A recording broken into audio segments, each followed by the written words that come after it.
문재인 대통령이 수석보좌관회의에서 경제의 질적 성장을 위해서는 노사정이 모두 참여하는 사회적 대화가 꼭 필요하다고 강조했습니다. 정부가 지방 공기업을 비롯한 공공기관, 공직 유관단체 천여 곳의 채용비리 여부를 전수조사하겠다고 밝혔습니다.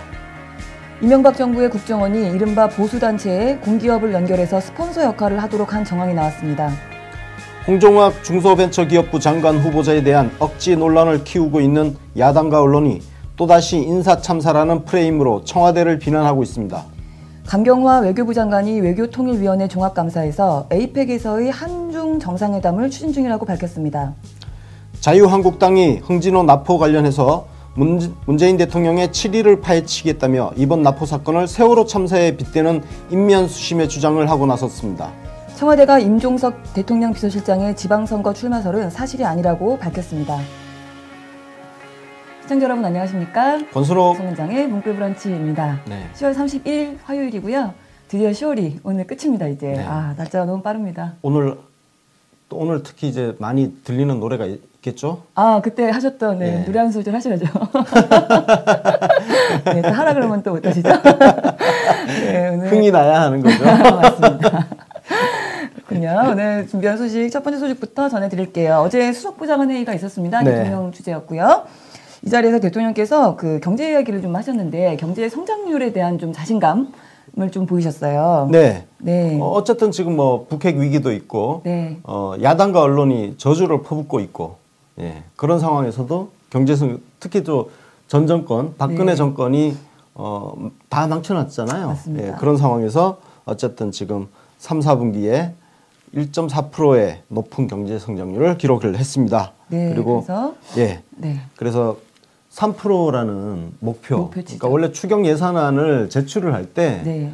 추경 예산안이 편성이 되면 3% 정도의 경제 성장률이 가능하다고 예측을 했는데 사실 추경 예산은 뭐 완전히 완벽하게 100% 만족스럽진 않지만 어쨌든 그 추경 예산 효과도 좀 있고요. 네. 전반적으로 경제 심리도 좋아지고 있고 네. 기업들 실적도 지금 좋아지고 있는 뭐 그런 상황이라고 합니다. 네.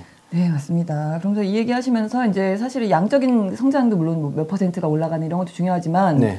질적인 성장, 그래서 그게 실제로 국민들이 체감할 수 있는 경제 성장으로 가야 되는 게 중요한데 그러려면 노사정이 만나야 된다. 이런 이야기를 좀 하셨어요. 네. 네. 지금 노조 조직률이 10%라죠, 그러죠? 네. 예, 10%인데 민주노총은 지금 청와대 회동에도 참석하지 않았죠. 네. 불참했죠. 대화를 시작해야 되는데 대화 자체를 거부한 상황이고요. 맞습니다. 그런데 문제는 나머지 90% 노조에 가입되어 있지 않은 90%의 노동자들은 어떻게 할 것이냐. 예, 그래서 그 대안에 대해서 지금 그 90%의 노동자들의 이해관계도 반영할 수 있는 그런 대화 채널이 필요하다. 맞습니다. 네. 그런 말씀을 하셨죠. 네. 사실은 지금 뭐 노동계 입장이라고 얘기해봐야 결국은 더 많은 다수의 90%의 목소리는 들어있지 않다 이런 이야기인데 그거에 네. 대한 문제를 지적을 하신 건데 네. 네, 사실 이 비노조 노동자에 대한 문제는 또 우리 대통령님 공약이기도 했습니다. 네, 그렇습니다. 노동이 행복한 나라 해서 그 당시에 한국형 노동회의소를 뭐 설립하겠다 이런 이야기도 하셨었고. 네. 네. 그래서 한국형 노동회의소라는 게 그야말로 이제 우리 현실에 맞는 노동회의소를 설립을 하자 이런 건데 노동회의소는 그 한국노총 위원장 출신인 이용득 네. 의원이 열심히 연구를 하고 있더라고요. 그래서 이미 그 노동회의소 설립과 관련해서 심포지엄도 개최하고 자료는 이미 많이 나와 있어요. 잠깐 언급해드렸지만 뭐 오스트리아라든지 유럽의 일부 국가에서 노동회의소를 도입을 하고 있는데 네. 노동회의소는 쉽게 얘기해서 여러분 대한상공회의소라고 아시죠? 네. 대한상공회의소라는 게 그 우리 기업하는 분들 그러니까 이거는 대기업이라든지 어느 정도 규모가 있는 기업들은 정경련이라는 단체에서 네. 그리고 경총이라는 곳에서 이제 조금 뭐 이해관계를 대변을 하고 있지만 대한상공회의소 같은 경우는 그야말로 그 상공인들 있잖아요. 네. 네. 소규모 영세 상공인들까지 포함하는 네. 예, 모든 그런 사업자라고 봐야 되는. 그렇습니다. 조금 광범위하죠. 네. 대한상공회의소가 거기에 그런 개념으로 생각하시면 될 것 같습니다. 그래서 노조에 가입이 안 되어 있는 심지어 쉽게 해서 농업하시는 분들 있죠. 네네. 농업하시는 분들, 뭐 임업인들, 어업인들 이런 분들 노조 없잖아요. 없죠. 근데 이런 분들의 이해관계까지 다 포괄해서 예, 교육도 시켜주고 법률적인 문제를 지원도 해주고 예, 그런 단체인 것, 그런 기구를 만들자는 거죠. 그러니까 사실 그래서 노동회의소 도입에 있어서 네. 민주노총 같은 경우는 반대하는 입장이고 한국노총은 찬성하는 좀 적극적인 입장이에요. 네. 그러니까 한국노총 같은 경우는 노동회의소가 자신들의 영향력을 줄인다 이런 개념이 아니라 상호 보완적인 관계가 될 수 있다고 인식을 하고 있고 민주노총 같은 경우는 노동회의소 도입에 대해서 반대를 하는데 그게 뭐 속셈이 뻔하죠. 자기들 영향력이 줄어드는 거예요. 그렇죠. 아니 그러면 비정규직 문제에 있어서 자기들이 열심히 그러니까요. 열심히 하던가 네. 열심히 하지도 않고 대기업 노조 중심으로 그리고 공기업 노조 중심으로 그렇게 이해관계 그들의 이익만 열심히 지켜주고 비정규직 노조 차별하고 비정규직 차별 누가 합니까 지금? 여튼 그러니까 민주노총 입장에서는 노동회의소 도입이 껄끄러운 거예요. 그렇겠죠. 응? 네.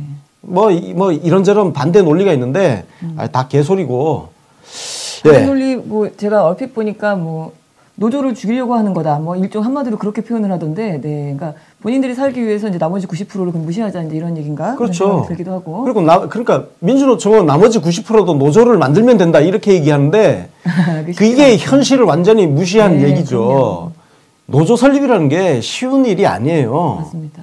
대기업 같은 경우는 노동자 숫자가 많기 때문에 그래도 탁 단결해가지고 만들면 쉽게 무너지지도 않고 가지만 정말 소규모 사업체로 가면요 노조 못 만듭니다. 그렇죠. 예? 예를 들어서 10명 이하의 어떤 영세 사업장 가보세요. 거기 노조 어떻게 만듭니까? 노조 만들어서 그게 또 현실적으로 어떤 이익이 있겠어요. 서로 그냥 불편하기만 하고. 근데 노동회의소 같은 경우는 그런 어떤 영세 사업장이라든지 규모 작은 중소기업 같은 경우도 노조 만들기 힘든 그런 사업장에서도 충분히 노동회의소를 통해서 노동자의 어떤 권익을 네. 증진시킬 수 있다 이거예요. 예, 민주노총이 할 수 없는 부분입니다. 네, 맞습니다. 거기에 반대하지 말라 이거예요. 그러니까. 그렇습니다. 그래서 노동회의소, 한국형 노동회의소에 대한 이야기를 좀 했었고요. 네. 그리고 그 밖에 또 회의에서 스마트시티 추진 방향에 대한 보고와 토론이 있었습니다. 네. 네, 이거 뭐 얘기가 좀 요즘 자주 나오고 있어요. 네, 스마트시티는 이미 말씀을 한번 드렸죠. 네. 요즘 새로 개발되고 있는 신도시 같은 경우는 네. 좀 거의 다 이 스마트시티 개념을 도입을 하고 있어요. 요즘 뭐 인공지능부터 해가지고 네. 우리 아파트 단지 경비라든지 네. 그다음에 뭐 각종 화재 경보 시스템이라든지 뭐 이런 것들이 다 하여튼 새로운 기술을 다 접목한 요즘 아파트는 진짜 최첨단 아파트를 그렇죠? 짓고 있죠. 많이. 예. 제가 언론사에 있을 때 그런 기사도 그래서 기획을 해봤는데 아파트라는 이 주거 공간을 보면 네.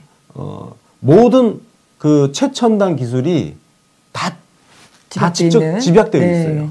예.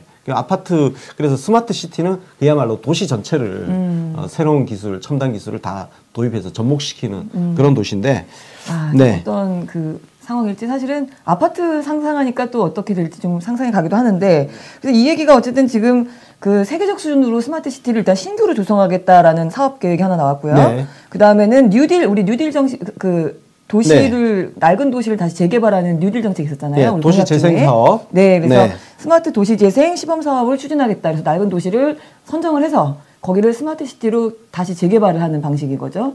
보완을 하는. 그래서 이게 시너지 효과가 있는 게 보세요. 도시도 새롭게 약간 낡은 도시 구도심지 같은 경우는 도시 재생 사업을 하면서 새로운 최첨단 기술들을 다 접목한 그런 도시로 탈바꿈시키게 되는 거죠. 네. 그리고 새로 건설하는 뭐 신도시라든지 이런 것도 마찬가지고 그럼 이 과정에서 소위 4차 산업혁명 제가 이 단어를 별로 좋아하진 않지만 네. 어쨌든 이걸 뭐 국제적으로 통용을 하니까 4차 산업혁명이라는 거기에 포함되는 다양한 첨단 기술이 발전할 수 있는 토대가 된다는 거예요. 맞습니다. 그러니까 그 기술을 개발을 한다 하더라도 이게 상품화가 되고 이게 널리 정말 그 기술을 개발하는 업체들이 상업적으로 성공을 해야 되는 거죠. 근데 이런 도시 재생 사업이라든지 신도시 사업 같은 거를 추진을 하게 되면 수요가 생기잖아요. 그렇죠. 그죠? 수요가 생기면 그 업체들이 도약을 할 수 있는 기회가 될 수 있고 예, 맞습니다. 그런 측면에서 이게 서로 시너지 효과가 생기는 부분인 거죠. 네. 그래서 그렇지 않아도 이제 4차 산업혁명위원회 있잖아요. 우리 그 위원회에서 아예 스마트시티 특위를 구성을 하겠답니다. 그래서 네. 이쪽에서 그 스마트시티를 4차 산업혁명이랑 같이 맞물리는 그런 과정들을 좀 추진을 해보겠다라는 네. 거고, 그래서 이 두 가지들을 하다 보면 당연히 기술이 늘지 않겠습니까? 그래서 그 기술을 이제 고도화해서 대내외에 확산하는, 그러니까 해외에 네. 수출하는 그런 방안까지 나와 있다 합니다. 네. 네. 예, 이게 언제 가시화가 될지 참 기다려지는 부분도 있고요. 다음 소식입니다. 정부가 채용 비리에 대해서 무관용 원칙을 세웠습니다. 네, 우리 네. 지방 공기업을 비롯한 공공기관, 공직 유관단체 1000여 곳이 넘는다고 하는데요. 이쪽에는 채용 비리 여부를 전수조사를 일단 해보겠다라는 얘기가 나왔죠. 제가 강원랜드 사건 터졌을 때 네. 제가 전국에 있는 네. 모든 기관 다 털어봐야 뒤져봐야 된다고 된다. 했는데 네.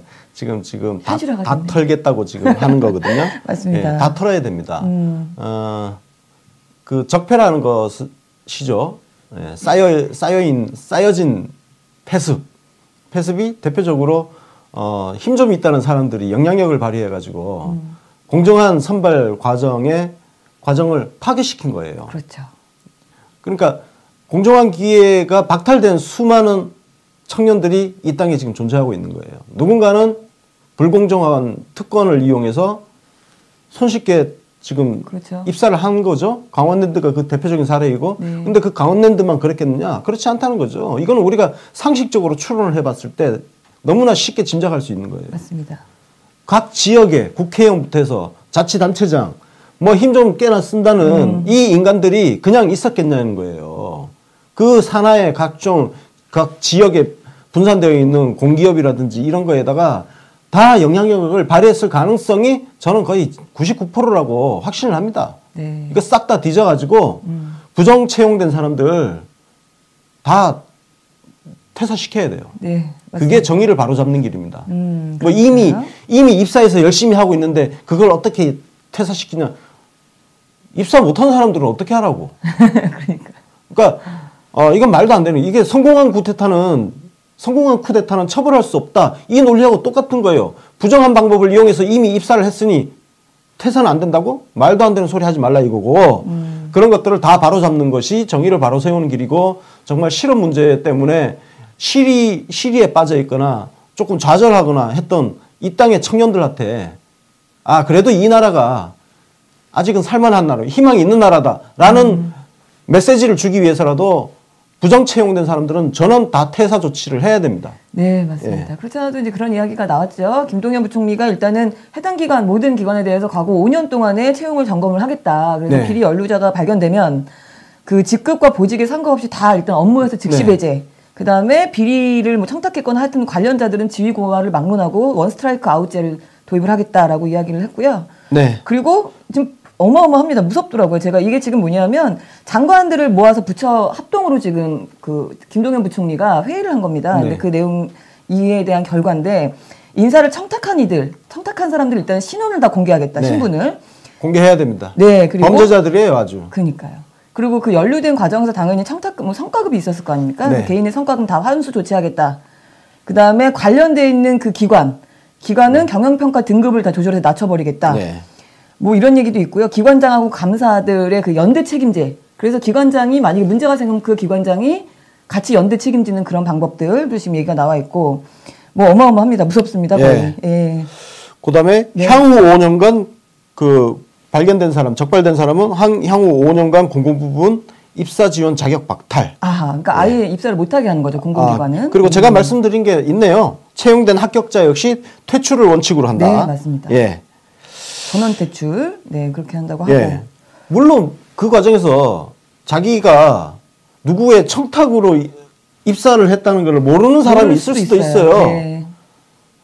그래, 그 본인 입장에서는 억울하다, 선의의 피해자라고 말을 할 수 있겠지만 채용 과정 자체가 부정이 개입돼 있으면 그건 억울한 게 아닙니다. 예. 맞습니다. 억울한 게 아니에요. 비리로 채용됐다 하더라도 본인이 그 내용을 몰라서 억울하더라도 일단은 모두 퇴출이 일단 원칙이다. 이렇게 원칙을 일단 세웠다고 해요. 예. 뭐 당연한 얘기인 것 같아요. 그리고 지금 이날 채용 비리가 지금 가장 만연하게 일어나는 관련 부처가 산업통상자원부입니다. 네. 그 안에 지금 뭐 가스안전공사, 강원랜드, 한국디자인진흥원, 뭐 한국석유공사 이런 쪽에서 지금 이미 터져 나오고 있나 봐요. 그래서 이분은 여기 장관회의에 참석을 안 하시고 장관이 대신해서 다른 일을 했어요. 채용비리 근절을 위한 공공기관 회의를 아예 개최를 해서 공공기관에 지금 채용 담당자들 있잖아요. 임원들을 다 불러 모아다가 근절 서약서를 서명을 하라고 시켰습니다. 네. 그래서 저거 서명하면서 좀 찔리는 분들도 아마 계시지 않았을까. 네, 이거 정말 대대적으로 네. 저 특히 지금 화면에 보면 강원랜드 기획본부장. 네. 네. 자, 정말 저거 쓰면서 죽을 맛이었을 것 같습니다. 그러니까요. 네, 강원랜드는 지금 부정 채용이 뭐 너무 어마어마해서 저기는 진짜 저 회사가 지금 어떻게 굴러갈까 그 정도로 심각해요. 심각하죠. 예. 저기는 저 대책을 제대로 잘 세워야 돼요. 왜냐면 저 한꺼번에 다 내쫓을 경우에 강원랜드가 그래도 또 정상적으로 돌아가는데 차질을 빚을 수 있단 말이에요. 네네. 그걸 핑계로 또 사람 못 자르겠다 이렇게 나올 수 있단 말이에요. 그 측면에서 빨리 추가 대책을 그런 업무 차질이 생기지 않는 방안을 같이 수립해서 동시에 부정 채용된 사람들을 다 퇴출시키는 이런 것들이 병행돼야 될 것 같습니다. 네, 맞습니다. 그런 얘기 있었고. 하여튼 손이 부들부들 떨렸을 것 같아요. 그럴 것 같아요. 제가 사진 보는데 좀 웃음이 나더라고요. 죽을 맛이었을 거야. 네, 저 서명하면서 어떤 기분이었을지. 그랬고 국민권익위에서도 좀 나섰습니다. 네. 그래서 태용비리 통합 신고센터를 설립을 아예 하겠다. 서울하고 세종 쪽에. 네. 그래서 다음 달 1일부터 60일간, 그러니까 연말까지죠. 연말까지 관련된 신고를 이제 뭐 제보를 접수하는 거죠, 일종의. 네. 그래서 제보자들한테는 최대 2억 원의 포상금을 지급해서 신고를 좀 모집을 해보겠다. 그래서 문제가 있는 거를 발견을 해보겠다는 의지를 지금 표명을 하고 있습니다. 근데 사실 공기업뿐 아니라 우리 민간 기업에서도 이런 그 소위 채용비리 들이 많이 있지 않을까 하는 의심이 들기도 합니다. 다만 이제 공기업이라든지 이거하고 사실 똑같이 우리가 동등하게 볼 수는 없는 부분이 있긴 합니다. 그렇죠. 민간 기업 같은 경우는 사실 예를 들어서 제 마음에 드는 사람을 뽑는 거죠. 그렇죠. 민간 기업은 기본적으로 그 기업 운영하는 경영자가 자기 마음에 드는 사람을 뽑는 거기 때문에 사실 그 민간 기업 부분까지 우리가 공기업하고 동일한 이야기를 하는 것은 조금 아닌 것 같고, 다만 민간 기업이라 하더라도 그런 것들이 평판에 영향을 주는 거죠. 저기는 뭐 줄이 있어야 들어간다. 사실 실제로 그런 거 많지 않습니까? 예, 우리은행 같은 경우 지금 나오고 있잖아요. 우리은행은 뭐 국회의원들부터 해서 국정원 직원들 뭐 등등등 온갖 좀 힘 좀 있다는 사람들 자녀들은 쑥쑥쑥쑥 들어가는 거 아닙니까 지금? 맞죠. 근데 사실은 그게 뭐 물론 민간 기업이 도덕적인 책임이 그 공기관에 비해서는 당연히 너무 차이가 좀 있긴 하겠지만, 그래도 이제 아까 잠깐 보여드렸던 우리 작년에 나왔던 뭐 예를 들어서 민주노총의 채용비리 관련된 이렇게 구체적으로 어떤 조직적으로 이런 문제들이 있다는 건 사실은 좀 짚고 넘어가야 되는 부분이 아닐까. 이 부분은 다른 문제입니다. 민주노총 이 고용세습 문제는 우리가 이것도 사실 우리가 조금 조심스럽게 접근할 필요는 있습니다. 한 기업에 오랫동안 근속한 사람들 같은 경우는 회사 입장에서는 그 자녀를 우선 채용하는 거 사실 이거 자체는 문제 삼기 어려운 부분이 좀 있어요. 왜냐면은 그게 회사에 대한 애사심을 갖고 퇴사하지 않고 그 회사에 예를 들어서 뭐 한 40년, 30년, 40년 근무를 했다. 그래서 거기에 대한 어떤 보상 개념으로 그럼 그 자녀도 입사시켜라. 이런 식으로 가는 부분은 저는 이걸 꼭 문제 삼고 싶진 않아요. 다만 민주노총이라는 그 단체 지위를 이용해 가지고 이거를 하나의 진짜 아예 관행으로 만들어 버리고 그걸 제도화를 시키고, 당연히 노조에 있었던 사람 자녀는 그냥 입사를 우선적으로 시킨다. 이런 식으로 제도화, 룰을 만들고 하는 부분은 이건 다 조금 다른 문제라는 거죠. 예. 인센티브를 주는 부분은 저는 그걸 줘서는 안 된다. 그거는 사실 말하기는 좀 힘듭니다. 왜? 민간 기업이기 때문에 그렇습니다. 민간 기업이기 때문에 어떤 사람을 채용하고 안 하고는 사실 그 기업의 마음이에요. 그건 그렇죠. 기업의 마음이기 때문에 우리가 거기까지 막 이러쿵저러쿵 하는 건 지나친 오지랖일 수 있다고 생각하고, 다만 민주노총은 공적인 기구잖아요. 이거는 조금 다르다. 네, 맞습니다. 그래서 이렇게 좀 일종의 조직이 하여튼 조직적으로 저렇게 움직이는 것들에 대해서는 조금 문제 제기를 해봐야 되겠다 싶어서 소개를 해드렸고요. 약간 이런 일이 있었습니다. 다음 소식은 우리 그 MB 국정원에 대한 이야기를 좀 해야 될 것 같아요. 지금 공기업 문제가 지금 공기업 문제 얘기를 한참 했지만 채용 비리뿐이 아니라 지금 공기업에게 극우 단체를 연결해줘서 매칭해줘서 지원하게끔 한 정황이 국정원이 이런 짓을 했다라는 게 좀 드러났어요. 아 이게 그야말로 이제 그 홍위병이죠. 네 그리고 홍위병인데 홍위병을 조직적으로 이제 양성을 한 거죠. 시민단체라는 탈을 쓴 각종 단체들이 네. 정권 홍위병 역할을 하는 데 있어서 돈이 필요하지 않습니까? 그 돈을 그럼 누가 대느냐? 국정원이 직접 자금을 지원해 준 사례도 이미 나오고 있죠. 검찰이 네. 수사를 하고 있는 거고. 근데 동시에 그 공기업들 각종 예산 같은 거 있잖아요. 네.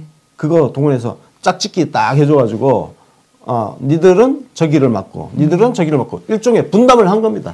예, 분담을 한 거예요. 그러니까 네. 국정원이 그 컨트롤 타워 역할을 한 거예요. 자기들이 직접 지원해주기도 하고 공기업들한테 뿜빠이를 시켜준 거예요. 네. 쉽게 얘기해서 네. 뿜빠이 해서 분배. 네. 네. 자 그리고 네. 거기에 심지어 정경련까지 동원을 해가지고 하지 않았습니까? 그래서 뭐 소위 농객이라고 전원책부터 해가지고 네, 그러니까요. 지원금 받고 야 이씨 아유. 펜때 부러뜨려 이 새끼야. 그러니까요. 쪽팔리지도 않아? 그러죠. 그러면서 어디서 누구 보고 뭐 단두대 뭐 그런 타령을 했는지. 새끼가 어디서 단두대 짓거리고 앉았어요. 이 새끼가. 그러니까요. 세상이 무섭지도 않았는지. 아니 그런 새끼들이 어디서 돈 받고 지원 받고 하는 새끼들이 세상 가장 정의로운 양. 그러니까 올바른 보수 뭐 이러면서 아주 웃겼죠. 하여간 참 쪽팔린 줄 알아야지. 네. 제가 어용 언론 자처를 하지만 네. 우리는 그런 걸 하지 않겠다는 거예요. 제가 일전에 글도 쓰고 했지만 권언유착, 그러니까 제가 청와대라든지 민주당이라든지 여기에 우호적인 방송을 하지만 그런 우호적인 언론을 하지만 그들과 붙어서 뭔가를 이익을 도모하고 이딴 거를 하지 않겠다는 거 제가 선언을 했잖아요. 그 차이를 제가 그래서 말씀을 드린 거예요. 사실 이쪽 진영도 보면 어용 언론이라고 딱 하면은 사람들이 일단 붙어서 뭔가 이권을 챙기는 거 생각을 하거든요. 네, 네. 제가 그거를 부셔버리고 싶은 거예요. 실제로 이쪽 진영도 그렇게 해온 데가 있어요. 네. 민주당에 붙어가지고 뭐 선거 때 선거 막 탑차 같은 거 있잖아요. 네네. 탑차라든지 선거 비용이 발생을 하잖아요. 거기 선거 비용 같은 거 좀 따먹으려고 하고 그런 거 하면 안 돼요. 그러면 어용 방송을 제대로 못 하는 거예요. 그건 어용 방송이 아니야. 그냥 돈벌이죠. 그냥 유착이지. 네, 맞습니다. 빨대 꽂아놓고 살려고 하는 유착인 거예요. 네, 그거는. 맞습니다. 지금 뭐 정확히는 그렇게 뭐 정말 청와대나 정부 입장을 대변하는 TV는 이제 공식적으로 KTV가 있지 않습니까? 네. 예, 거기가 공식적인 KTV가 있고 예. 그 우리 권순욱 기자는 KTV에서 2주 방송하고 잘린 걸 생각해 보면 남들이 아마 절대로 우리가 이해관계가 있을 거라고는 의심하지 못할 겁니다. 네. 그랬다면 잘리지 않았겠죠. 잘린 게 아니고 자진하차예요. 잠깐 이게 지금 이거 이따가 말씀드리는데 이거 잘렸다는 표현 때문에 사실 네. 우리 지지자님들이 막 네. KTV에 항의하고 하는데 그 항의 하시면 안 돼요. 네, 자진하차. 네. 네. 제가 상의하에 자진하차를 했기 때문에 네. 이거 저 항의 같은 거 안 하시는 게 아닙니다. 저를 네. 좀 도와주는 네. 저도 지금 입장이 난처해지고 있습니다. 네, 잘렸다는 건 네. 그냥 농담이고요. 네. 네, 자진하차. 네. 어쨌든 그렇습니다. 지금 그 매칭해준 소위 짝꿍들을 보면 되게 재밌어요. 네. 일단 도로공사는 자유총연맹이 세트인가 봐요. 그 다음에 한국수력원자력은 뉴라이트 전국연합. 그런 게 있고요. 또 LH공사는 그 미디어워치, 변희재 씨가 하는. 네. 그리고 강원랜드도 미디어워치. 이런 식으로 이제 다 짝꿍들이 있어요. 야, 재밌습니다. 그래서. 야, 진짜, 씨발. 언론을 하면서. 네. 그렇게 먹고 진짜 그렇게 먹고 사냐? 아유, 홍위병 새끼들. 아니, 그 새끼들이 네. 우리 노무현 대통령 지지자들을 네. 향해서 맨날 했던 소리가 홍위병이거든요. 맞아요. 조중동 한경호 이 새끼들 뭐 하냐니, 지금. 여기 진짜 홍위병이 지금 등장하고 있는데. 이게 홍위병이에요, 홍위병. 그렇죠. 그것도 그냥 홍위병도 순수한 것도 아니고 돈 받고 하는 홍위병. 네, 그런 거라고 봐야 되는데 하여튼 지원 명목도 보면 되게 재밌습니다. 예를 들어서 뉴라이트가 뭔가 뭐 연극을 하는데 어린이 뮤지컬 공연을 할 거다. 그러면은 전혀 관계없는 수력 원자력에서 뮤지컬 하라고 돈 1,000만 원 주고 뭐 이런 식이에요. 아주 전혀 웃기는 얘기가 많이 나오고 박근혜 정부에서도 같은 얘기가 또 있었답니다. 그래서 고엽제 전후회 회원들이 박정희 전 대통령 생가 방문, 박정희 생가 방문을 하는데 그 당시에 교통비하고 식비 등 일체의 경비를 또 그 공기업에서 지원을 하기도 하고 뭐 이런 아니 일이 있었고요. 이런 생가 방문이라는 거는 일종의 여행이잖아요. 그러니까요. 그죠? 네. 아니 여행 가는데 왜 돈까지 대줘? 그러니까요. 이 새끼들 막 돈 나눠두라. 이거 진짜 싹 다 털어야 돼요. 여기에 이따위 진짜 쓸데없는 돈 이렇게 쓰는데 관여한 새끼들 다 쳐넣어야 됩니다. 네. 와 진짜 정말, 이건 진짜 네. 뚜껑 열리는 사안이에요. 맞습니다. 나라가 개판도 개판 이런 개판이 어디 있습니까 이게?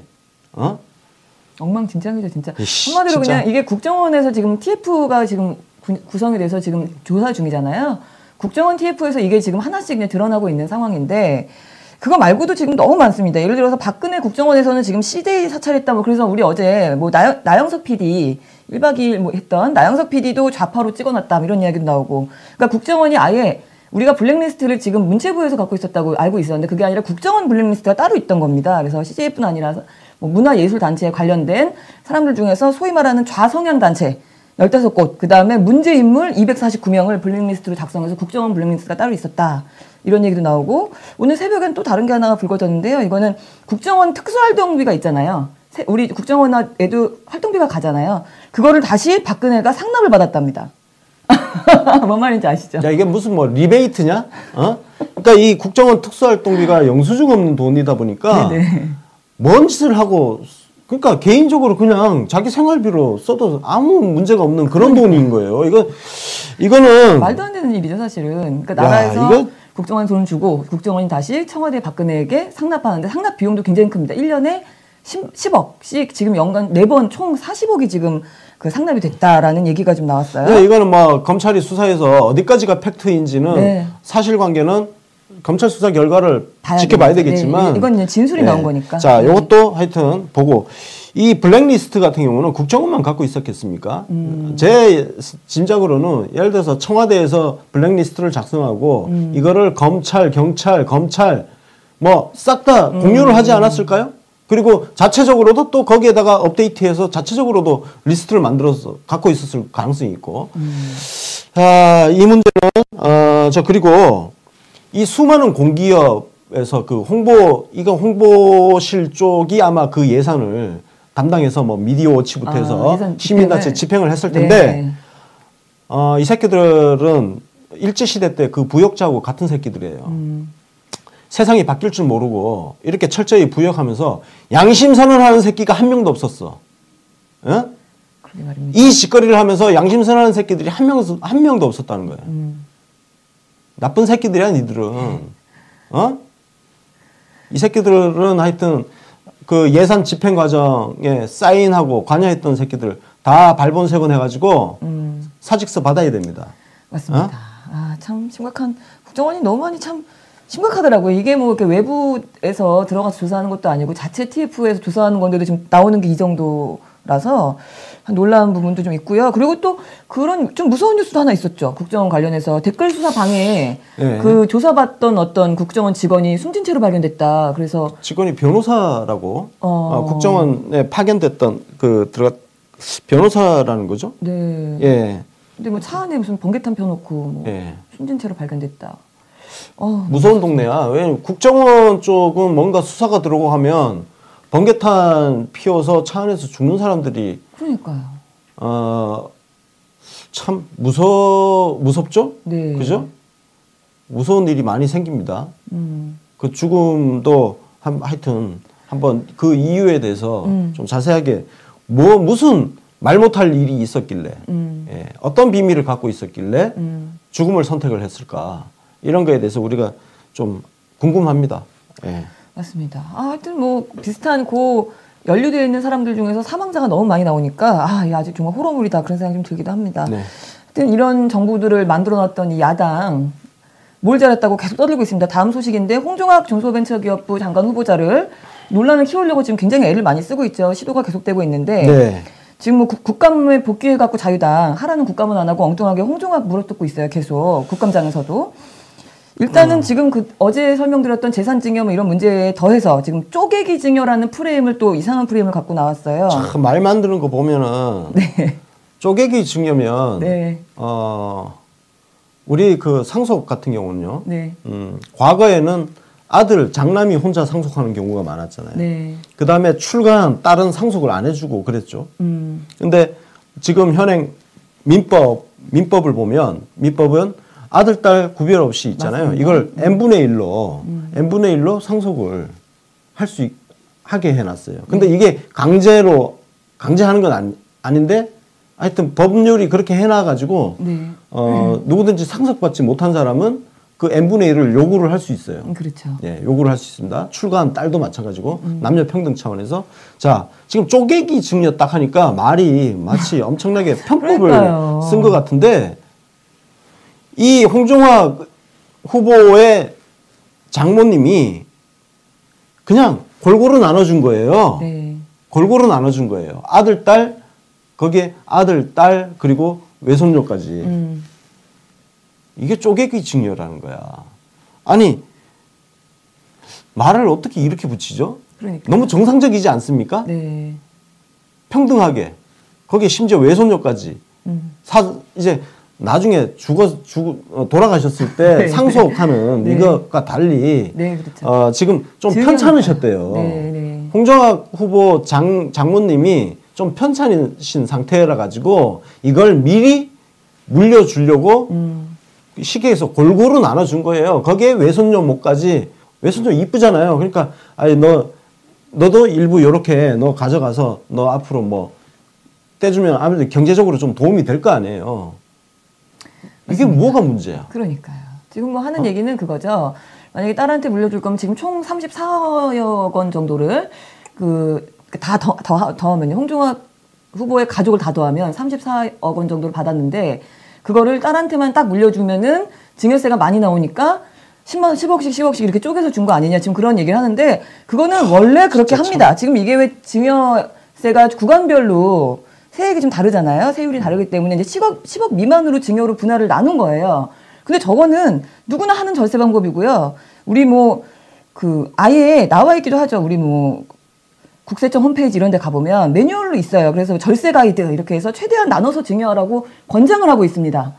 그리고 그대로 한 거예요. 네. 그리고 지금 절세가 포인트가 아니고요. 네. 제가 지금 다시 말씀드리지만 아니 그 홍정화 후보 딸 재산이 홍 후보 재산입니까? 아니 이게 지금 어느 시대 지금 얘기예요? 이게 조선 시대예요 지금?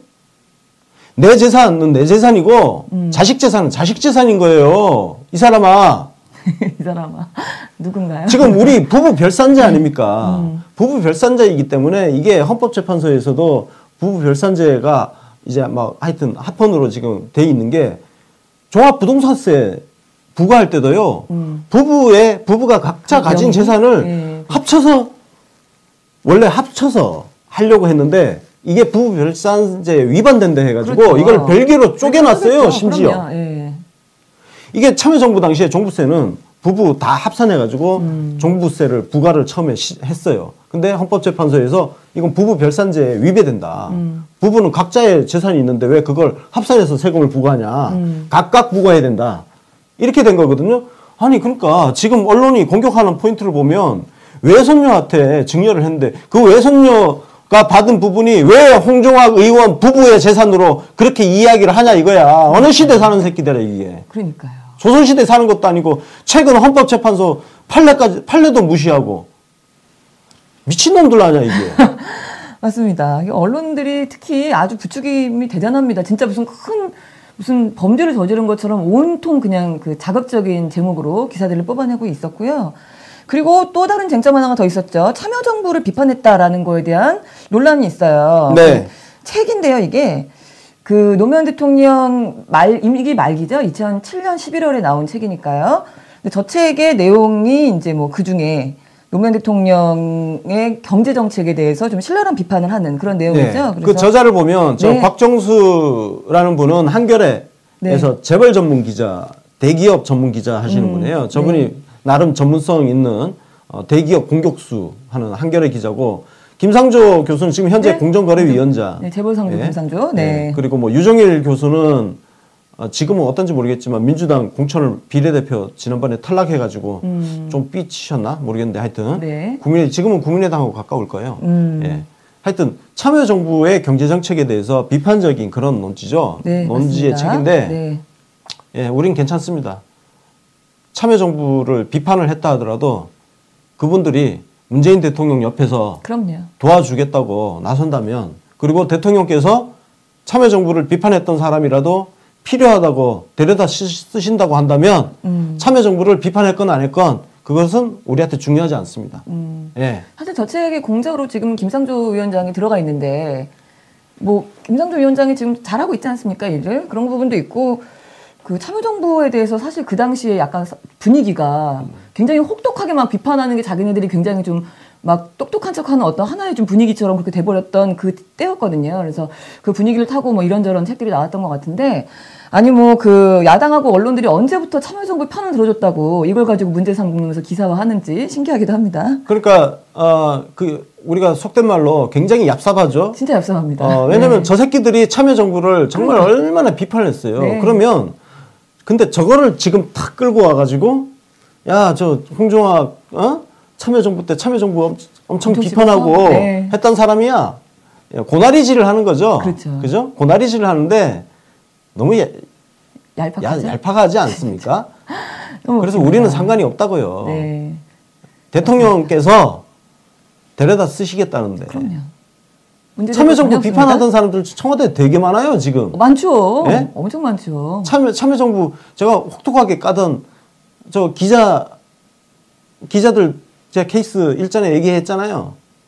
예, 2명이나 들어가 있다고. 한미 FTA 엄청나게 반대하는 기사 쓰던 사람 들어가 있고, 대통령 기록물 관련해 가지고 우리 노무현 대통령 공격하던 기자도 청와대 들어가 있고, 그 기자뿐만 그런 게 아니고 뭐 김상곤 교육부총리 네. 참여정부에 전혀 우호적이지 않은 사람이에요. 그리고 지금 장관들 보면 김부겸 장관 솔직히 참여정부에 우호적이었나요?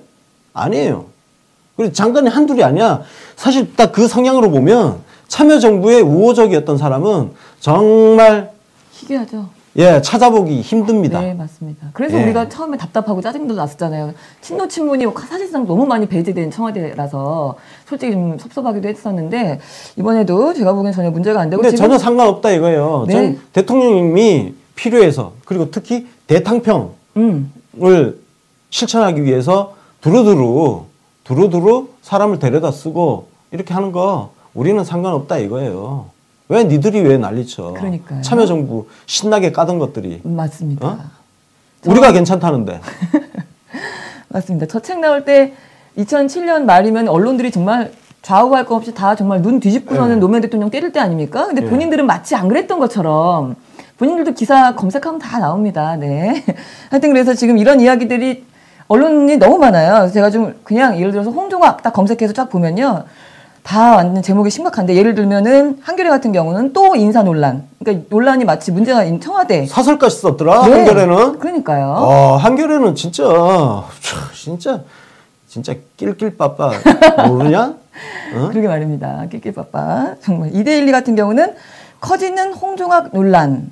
그래서 마치 홍종학 논란을 커지길 바라는 거겠죠. 그리고 부산일보에서는 홍파만파 이런 그 재미있는 단어까지 써가면서 걷잡을 수 없는 홍종학 파문 뭐 이런 제목. 그 제목들을 보면 네. 진짜 피식 웃음이 나오는 게 진짜 깜도 안 되는 것 같고 네. 막 엄청나게 엄청난 진지하고 것처럼. 막 엄숙하게 그러니까. 막 훈계를 하고 앉았어. 네. 진짜 심각합니다. 개그맨들 먹고 살자 좀. 아유 진짜. 그냥 깜도 안 되는 거 가지고 지금 나온 뭐 얘기들 많은 것 같지만 가만히 생각해보면 하나입니다. 그냥 증여받은 거에 대해서 세금을 정말 열심히 냈다. 홍종학 후보가 다 해가지고 총 그 가족이 부인과 딸까지 다 해서 10억 원을 넘게 세금을 납부를 했습니다. 증여세를 이번에. 근데 삼성 이재용은 16억 냈어요. 이게 말이 됩니까? 지금 세금을 잘 내고 있다는 얘기를 가지고 물어뜯고 있는 거고, 돈이 좀 많은 집안이라서 딸을 좋은 학교, 국제중학교에 보낸다는 그 논란 하나, 그 다음에 본인들도 같이 참여정부 깠으면서 참여정부 깠다고 흉보는 거, 지금 이 세 가지밖에 없는 거거든요. 말도 안 되는 얘기를 계속 하고 있는 거고요. 자, 그래서 네. 홍종학 그 장관 후보자에 대해서는 네. 지금 뭐 계속 이렇게 산발적으로 할 게 아니라 그래서 저희가 총정리를 한번 일망타진을 해보겠습니다. 그래서 홍종학 장관 후보자한테 제기되고 있는 깜도 안 되는 그 논란, 네. 각종 문제 제기를 총정리를 해서 다 박살을 내는 걸 준비를 하고 있습니다. 예, 그래서 1시간짜리를 인터뷰를 하든 전문가를 부를 거예요. 네. 전문가를 모셔가지고 특히 이제 세무 쪽에 밝으신 분, 네. 전문가 모시고 세무 쪽 다 일망타진 좀 정리를 좀 하고 네. 나머지 뭐 깜도 안 되는 것들은 하여튼 같이 정리를 해서 하여튼 이번 주 안으로 정리를 해보겠습니다. 그렇죠. 예. 빨리 해야 되겠죠. 네. 인사청문회가 이제 들어가기 전에 하면 더 좋을 것 같아요. 네, 그래서 여러분들이 언제든지 여기저기에 각종 개소리에 네. 즉각 대응할 수 있는 무기 무기 종합 세트를 하나 네. 저희가 만들어서 네. 유튜브 그리고 정치신세계 팟캐스트 그리고 기사 뭐 각종 통해서 다 뿌려드리겠습니다. 네, 기대해 보겠습니다. 하여튼 이런 이야기가 있었고요. 다음 소식 가겠습니다. 강경화 외교부 장관 얘기를 좀 할게요. 어제 그 외교통일위원회 종합감사가 있었습니다. 근데 거기에서 한중 관계 복원에 관련된 조만간 발표가 있을 거다라는 예고를 했어요. 네. 지금 일단 뭐 분위기가 지금 좋아지고 있는 것 같죠? 네. 이게 뭐 답변을 통해서 지금 나온 거지만, 에이펙에서도 에이펙이 11월 초에 있습니다. 네. 그 트럼프가 11월 7일 우리 왔다가 8일 날 중국을 가잖아요. 네. 그 뒤에 그리고 대통령님도 바로 9일, 네. 10일, 10일쯤에 이제 베트남 다낭으로 가죠. 네. 그러니까 이번 에이펙이 열리는 곳이 베트남이죠. 네. 거기서 이제 11월 한 11일 정도쯤이면 만날 것 같은데요. 대충 날짜를 보면 11월 11일, 12일 이 정도인 것 같아요. 그렇죠. 왜냐면 중국에서도 또 트럼프 대통령 만나고 이제 넘어와야 될 테니까. 하여튼 뭐 그런 얘기. 그래서 지금 에이펙에서 어쨌든 그 기회를 삼아서 정상회담을 조금 추진해보고 있다. 이런 이야기. 그리고 뭐 적어도 올해 안에는 어쨌든 정상회담이 있을 거다라는 예고 장담을 하더라고요. 에이펙에서 일단 한번 만나고 그 다음에 이제 거기는 이제 다자외교 공간이니까 그렇죠. 길게 만나기는 힘들어요. 다만 이제 미리 12월 정도 예상을 합니다. 12월 정도에 한중 정상회담이 열리면 그 본무대에 앞서서 미리 한번 만나서 분위기 좀 올려놓고 그리고 지금 물밑에서는 노영민 주중대사하고 강경화 외교부 장관이 물밑에서 중국하고 계속 이야기를 하고 지금 분위기가 좋아지는 것 같아요. 그 사드 문제로 인해서 뭐 중국에서 그 해외 여행 가는 부분, 한국 여행 뭐 금지시키고 막 했던 부분도 지금 해소될 가능성이 굉장히 커 보입니다. 네, 맞습니다. 그래서 12월 정도 뭐 한중 정상회담 할 때 그게 공식 오피셜이 나지 않을까. 뭐 저는 지금 그렇게 추측을 해봅니다. 그렇죠. 그래서 잘 풀려가고 있는 조짐들이 곳곳에서 보이고 있습니다.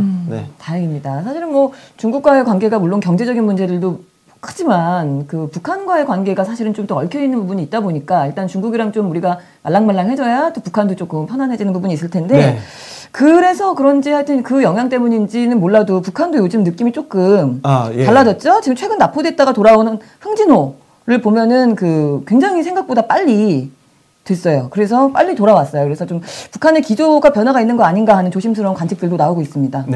그리고 지금 이거 방송하는 와중에 중국하고 합의했다는 뉴스가 속보가 떴다고 합니다. 무슨 말일까요? 사드 관련해서 중국하고 뭐 합의가 지금 한중 관계 정상화 합의됐다고. 그렇군요. 기사가 지금 떴는데 제가 아침에 우리 기자들한테 보고받은 게 그 내용이었군요. 제가 아침에 뭘 받았는데 내용이 길어서 다 파악을 못하고 왔거든요. 그래서 지금 중국 관련주들이 상승을 하고 있다고. 그렇겠네요. 바로. 뭐 잘하면 뭐 그동안 많이 하락을 했으니까 오늘 상한가 가는 종목들 꽤 나올 것 같습니다. 역시 주식 전문 기자였기 때문에 그 생각부터 하시는군요. 그러네요. 그래서 지금 이번에 그 흥진호라는 배가 납포됐다가 돌아왔지요. 근데 이제 납포 엿새 만에 돌아온 건데 상당히 이렇게 빨리 풀어준 게 아주 이례적인 일이랍니다. 그리고 북한 이제 조선중앙통신에서도 우리가 이제 뭐 잡았는데 이 사람들이 자꾸 잘못했다고 사과하고 인권적인 차원에서 자기네가 관대히 용서해서 풀어줄 거다 이렇게 또 방송을 대대적으로 하기로 했다고 합니다. 네.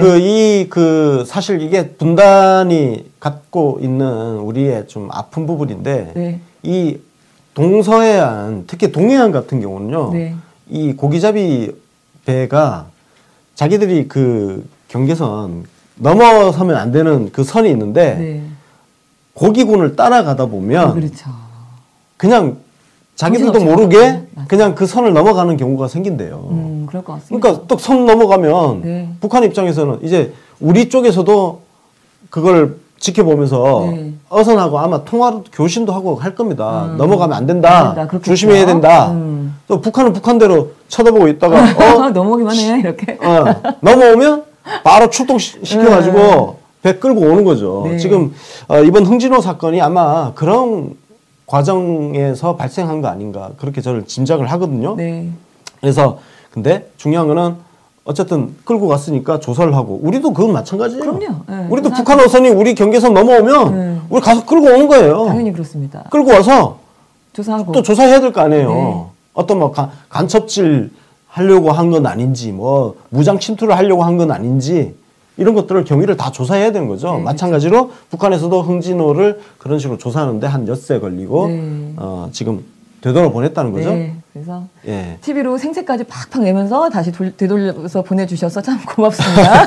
근데 이 그 어제 국감에서 이 흥진호에 관련된 언급이 굉장히 많았어요. 일단은 송영무 국방부 장관이 네. 어제 법사위원회 군사법원에 국정감사 있었거든요. 거기 나와서 그 홍진호가 납포된 걸 장관은 언제 알았냐 이런 질문을 김진태가 했어요. 그랬더니 TV 보고 알았다, 이렇게 언론 보도 보고 알았다 이렇게 얘기를 했어요. 그러면서 보고를 받은 적이 없어서 이게 문제가 좀 크다고 생각한다라는 얘기를 했더라고요. 네, 이거 지금 군 보고 체계 진짜 그러니까요. 이건 문제가 큽니다. 뭡니까? 어쨌든 지금 우리 어선이 그 영해상 네. 그 경계선에서 납포가 된 건데 네. 그러면 이 상황을 그 경계 근무를 서고 있는 그 레이더 감시라든지 그쪽 우리 군은 전혀 모르고 있었느냐. 그러니까. 이거 모르고 있어도 사실 문제인 거죠. 네, 알았겠죠. 왜냐하면 우리 어선들이 나갈 때 다 신고를 하고 네. 다 교신하면서 위치 파악하고 하는데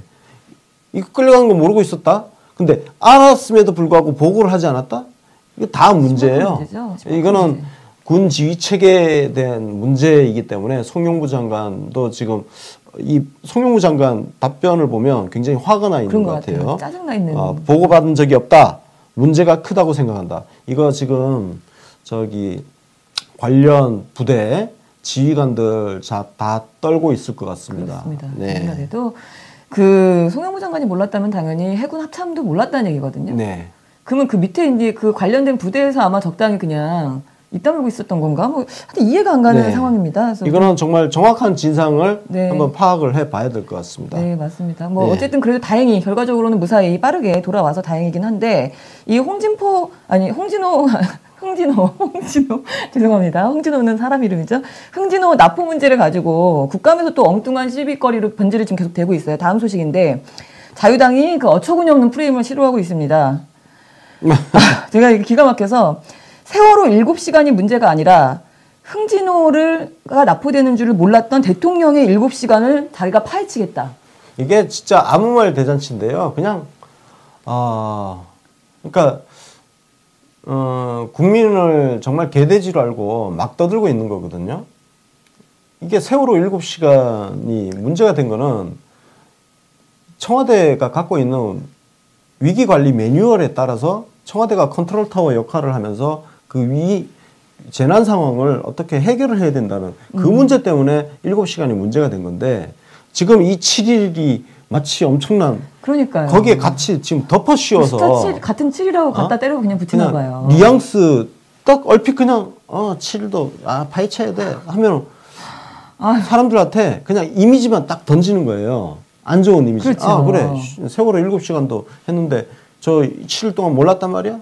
저 문제 있는 거 아니야? 이런 부정적인 이미지만 씌우면 그만이라는 맞습니다. 식의 지금 발언이거든요. 최악입니다. 정말 다른 것도 아니고 세월호를 지금 어디다 갖다 붙이는지 이해를 할 수도 없고 7시간 30분 동안 박근혜는 그때 뭐 하고 있었는지 어디 있었는지 우리 아직도 모르고 있거든요. 근데 문재인 대통령이 7일 동안 뭐 했는지 홈페이지 들어가 보시면 다 나와 있어요. 그거를 뭘 조사하겠다고 하는지도 모르겠는데 재밌는 거는 이명박 정부 때도 이런 일이 있었습니다. 우리 그 대승호 사건이라고 해서 이것도 동해에서 조업하다 납포됐었죠. 그때는 한 달 만에 30일 만에 돌아왔습니다. 그러면은 그때는 왜 그런 말씀 안 하시고 지금 문재인 대통령이 7일을 파헤치겠다 이런 소리 하고 있는지 답답합니다. 그러면서 그 7일 기간 내에 우리 야구 시구가 있었거든요.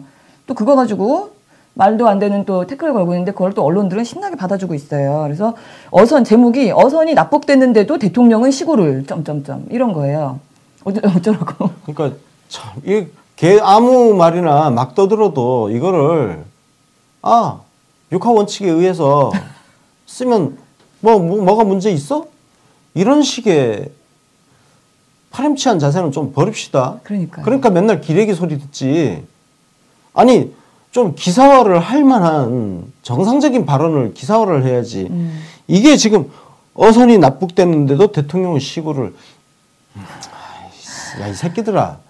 니들 스스로 수준을 그렇게 떨어뜨리냐? 어차피 뭐 니들 떨어질 수준이 뭐 바닥이긴 하지만. 그러니까요. 땅 파야 될 판이에요, 이제. 아유. 심각합니다. 쪽팔린 줄 알아야지. 그러게 말입니다. 부끄러운 언론인데 여기에다가 심지어는 이제 음모론까지 등장했습니다. 진짜 이것도 너무 제가 웃겨서요. 뭐냐면 김진태가 예전엔 납북됐다가 돌아온 어부들은 이명박 때 얘기겠죠. 기분이 굉장히 좋아서 손을 막 흔들고 그랬는데 이번 어부들은 일주일 이상 끌려갔다 왔는데도 마스크를 쓰고 인상 쓰고 있었다. 이런 얘기예요. 야, 이거는 지금 네. 이 뒷바람도 지금 보세요. 네. 흥진호 어부들의 세대 구성 등 이상한 점이 한두 가지가 아니다. 이거 지금 흥진호 어부들이 김진태 상대로 명예훼손 소송을 해야 될 사안이에요, 이거는. 네? 이 말 자체가 지금 마치 흥진호 어부들이 진짜 어로 활동을 하다가 납포된 게 아니라 뭔가 조작에 약간 무슨 가담했다는 식으로 지금 그런 식의 뉘앙스를 주고 있거든요. 네, 맞습니다. 그래서 흥진호 어부님들의 명예훼손 소송 제기를 저는 한번 추천해드립니다. 네. 해보실 것을 권유해드립니다. 네, 맞습니다. 심각한 문제지. 말도 안 되는 소리인데, 그리고 사실 북한에 납포됐다가 돌아오면서 환하게 웃고 손 흔들고 들어온 게 더 이상하지 않습니까? 더 이상하죠. 그림을 상상해보면 그게 좋은 일이야, 이 새끼야? 그러니까요. 그때 국정원에서 그렇게 시킨 거 아닌가 싶은 의심이 들 정도로. 오히려 웃으면서 손 흔드는 게 그게 오히려 쇼죠. 뭐야, 그게? 오히려 그게 쇼지. 그러니까요. 그 정부의 성과를 자랑하기 위해서 그런 것 같아요. 막 밝은 표정으로 손 흔들어 달라고 국정원이 사전에 그렇게 했을 가능성이 오히려 더 크지. 맞습니다. 그게 뭐 좋은 일이라고 북한에 끌려가서 조사받고 그거 자체로 얼마나 불안감에 시달리다가 온 건데. 생사를 오가는 거 아닙니까? 거기서 죽어도 모르는 일이라고 생각했을 텐데 웃음이 나오겠습니까? 미친 거지, 거기서 웃으면. 약간 이상한 소리를 했고 또 정가분 의원도 더 웃기는 소리를 했어요. 세간에는 저 배가 북한에 들어갈 때 우리 정부의 대북 업무를 가지고 가지 않았느냐라는 설도 있고 심지어 올 때 그 어부들이 아니고 북한 공장 요원이 들어왔다는 설도 있다. 이 소리를 지금 국회에 앉아서 하고 있어요. 이 사람 뭐 하는 사람입니까 도대체? 그건 진짜 막 이렇게 국회에서 아무 말 하는 거를 우리가 언제까지 지켜봐야 됩니까? 저는 국회의원 면책특권을 이제는 없애야 된다고 생각합니다. 그 국회의원 면책특권이 생긴 건요. 과거 독재 시절에 그렇죠? 야당 탄압을 워낙 많이 했기 때문에 국회의원들이 국회 안에서 자유롭게 발언할 수 있게, 특히 이제 옛날에는 뭐 어떤 의혹 제기 같은 거 하는 게 힘들지 않았습니까? 그리고 근거를 또 제시하기도 힘들었고 그래서 어떤 그런 의혹 제기라든지 이런 것을 좀 자유롭게 할 수 있도록 하기 위해서 면책특권을 만들어준 건데 지금은 이제 그런 거 필요 없는 세상이에요. 지금은 얼마든지 근거를 찾아가지고 제기할 수 있고 아무런 근거 없이 막 떠들게 하는 거에 대해서 면책특권을 이렇게 주는 거는 허위사실 아닙니까? 사실 허위사실 바뀐 세상에 굉장히 낡은 법률이에요. 이제 세상 바뀐 거에 걸맞게 그 면책특권 조항은 손을 봐야 된다. 그래서 저는 국회의원 면책특권 조항을 전면적으로 폐지하는 게 정답이라고 생각을 합니다. 이번 개헌에서 같이 좀 논의가 됐으면 좋겠네요. 하여간 뭐 세간에 떠드는 소문을 한마디로 좀 앉아서 소설 쓰고 있어요. 자유당 의원들 한심합니다. 네. 이거 국회의원 자격을 이용해서 막 떠드는 거 아니에요. 그러니까요. 이게 이러니까 이 가짜 뉴스라는 것이 맞죠. 계속 판치고 돌아다닐 수밖에 그렇죠. 없는 거예요. 이거 이렇게 얘기했으니 또 카톡방에 돌 가능성 분명히 있습니다. 네. 돌고 있을 거예요. 저쪽 네. 동네에서는 이거 가지고 지금 이미 소설 작품 하나 나왔을 거예요. 네. 흥진호 저거 알고 보면 문재인 정부가 저기에다가 그 대북 공작원 태워가지고 그 북한하고 서로 짜고 그리고 돌아올 때는 북한 공작원이 타고 와서 지금 뭐 남침을 준비하고 있다 이런 이야기까지 충분히 가능합니다. 아니 저 즉석에서 소설 쓸 수 있어요. 그러니까요. 저도. 엄청 잘 쓰시네요. 네. 네. 하여간 놀라운 일입니다. 하여튼 이런 일이 아직도 이런 수준들이 네. 국회에 앉아 있는데 이원 집정부제가 웬 말입니까? 택도 없는 소리고요. 네. 마지막 소식입니다. 청와대에서 그 임종석 실장에 대한 지선 출마설이 계속 있어요. 그래서 청와대에서 그거 아니다라고 네, 대답을 좀 내놨어요. 자, 이것도 제가 소설 쓰면 저 네. 소설 잘 쓸 수 있습니다. 네. 왜? 이거는 아니면 말고예요. 그렇죠. 자, 지방선거에 우리가 대표적으로 박수현 대변인이 충남지사에 나간다는 설이 굉장히 유력했잖아요. 있죠. 네. 네, 임종석 실장 이 이야기를 보니까 네. 저도 나름대로 취재 활동을 합니다. 근데 제가 알기로는요, 청와대에 계신 분들 가급적 지방선거에 출마하지 않는 걸로, 예, 그렇게 대충 그렇게 정리돼 가고 있다고 그렇게 알고 있고요. 그게 맞죠, 사실.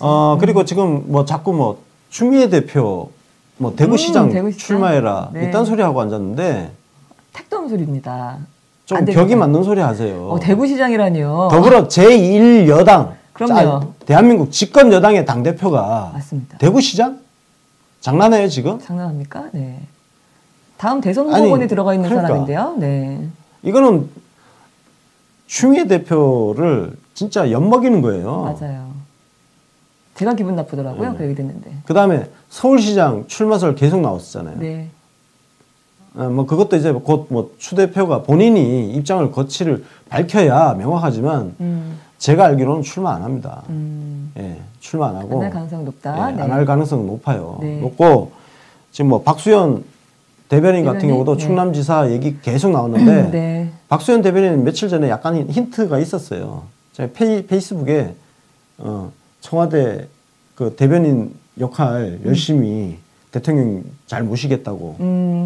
뭐 지금 청와대 근무하면서 지금 서울에서 쓰고 있는 방에도 물병 하나가 있고, 네. 뭐 어디에도 물병 하나 있고, 하여튼 뭐 그렇게 단촐하게 살고 있다는 글을 쓰면서 맞아요. 그냥 대변인으로 대통령 열심히 모시겠다. 이게 저는 충남도지사 출마하지 않는다는 거를 우회적으로 표현한 거 아니냐. 근데 제가 알고 있는 바로도 박수현 대변인도 충남지사 선거 출마 안 합니다. 안 하는 걸로 그렇게 알고 있어요. 네. 사실 청와대 인사들에 대한 이야기들이 자꾸 나오는 네. 이유가 우리가 이제 문재인 대통령을 워낙 지지하다 보니까 그 옆에 계신 분들이 그 후광을 입고 조국 민정수석도 뭐 부산시장 얘기도 있었고 네. 그 인기가 높아지고 있잖아요. 청와대 참모진들이. 그러다 보니까 이제 자꾸 차출설이 나오는 것 같은데 예, 생각이 없다는 가능성이 높다라는 얘기를 취재하셨다고요. 네. 그리고 이 차출설 나중에 또 자세히 다루겠지만 이 차출설이 뭐가 문제냐면요. 만약에 지금 뭐 조국, 박수현, 뭐 임종석 등등등 청와대에 있는 사람들을 지방선거에 대거 뺀다? 이거 자체로 오히려 정권의 문재인 정권의 약점이 될 수가 있어요. 맞습니다. 공격받을 수 있는 지점이 너무 많아요. 이거는 정략적으로 봤을 때도 맞습니다. 굉장히 가능성 없는 거예요. 왜? 네. 손해가 되는 장사이기 때문에요. 그냥 청와대는 하여튼 지금 현 체제로 쭉 잘 가면 된다. 네, 맞습니다. 이제 1년도 안 돼서 이제 손발 맞추고 있는데 어디 갑니까? 네, 더 열심히 하셔야 될 것 같고 지금 지선이 아무래도 얼마 안 남아서 이제 7개월 남았거든요. 내년 네. 6월 13일이죠. 그래서 그 청와대 참모진이 아니더라도 이제 다른 인물들에 대한 이야기들이 많이 오가고 있는 것 같은데 그 특히 좀 재밌었던 게 하나 있었어요. 부산 지역에 대한 여론조사, 내년 지선에 대한 여론조사가 네. 있었는데 내용이 좀 흥미롭습니다. 우리 그 민주당 측에서는 오거돈 전 장관이죠. 네. 그다음 조국 민정수석, 이호철 전 민정수석이죠. 그다음에 김영춘 전 장관. 이렇게 해서 4명이 걸려 있고 나머지 야당들이 같이 이렇게 섞여서 걸려 있는데 우리 쪽에 있는 인사 4명이 저렇게 순서가 저렇게 됩니다. 그래서 합치면은 아마 민주당 지지도가 거의 나오는 거 아닌가? 네, 뭐 합치면 지금 민주당 지지도가 50%는 안 되지만 네, 부산 46, 47 그 정도 나오잖아요. 네. 나오는데 저거는 어차피 지금 전체를 놓고 지금 여론조사 한 거기 때문에 예, 사실 큰 의미는 없습니다. 네, 저런 맞습니다. 다자구도 여론조사는 큰 의미는 없고요. 뭐 저는 개인적으로 이호철 수석이 적합하지 않느냐. 예. 오거돈 지금 뭐 해양대 총장인가요? 네. 예, 저분도 뭐 괜찮은 분이긴 한데, 예, 뭐 예, 그렇군요. 하여튼, 근데 지금 여기서는 좋은 어쨌든 분이 나가서 예, 후보가 중요합니다. 지방선거는 후보가 특히 이제 민주당이 지지율이 높기 때문에 네. 후보를 형편없이 대충 내보내면 네. 심판 철퇴 맞아요. 아, 그건 예, 당연합니다. 선거 망할 수 있어요. 네. 그래서 후보를 잘 선정해야 되고 어차피 네. 경선을 해야 되니까. 예? 그렇죠. 예, 네. 경선해야 됩니다. 그래서 우리 그 당원들의 당심이 많이 포함되어 있는 경선이 잘 치러져서 좋은 후보를 내보내서 우리가 압승을 해야죠. 네. 이제 7개월이면 진짜 얼마 안 남은 건데요, 사실. 그리고 또 하나, 아니요. 지방선거는 저희가 또 네. 기획하고 있는 게 있어요. 예, 지방선거 관련해서? 예, 지방선거 관련해서 네. 기획하고 있는데, 네. 요건 기획이 다 확정이 되고 섭외가 다 되면 나중에 또 공지를 해드리겠습니다. 네, 맞습니다. 저는 지금 김영춘 전 장관을 넣고 한 거예요. 아까 우리 4명의 후보 중에서 제일 꼴찌였던 사람을 넣어도 결과적으로 무조건 민주당이 일단 이긴다 이런 내용이 나오기는 합니다만, 네, 그래서 어쨌든 내년 있는 지선에 우리가 압승을 할 준비를 우리 이제 시민들도 네, 마음을 좀 먹고 있어야 되겠다 이런 말씀을 드려야 될 것 같고요. 오늘 10월 31일이었습니다. 네, 뭉글브런치가 준비한 소식 다 정해드렸고 오늘도 슈퍼챗 있었어요. 오늘도 1000명 훌쩍 넘었습니다. 네. 정말 감사드리고요. 그리고 오늘 오후에 프로그램이 있죠. 네. 네. 오늘 저녁 7시입니다. 저녁 7시에 인터뷰를 하는데 민병두 의원, 네. 더불어민주당의 그야말로 진짜 이분이 전략통이죠. 예.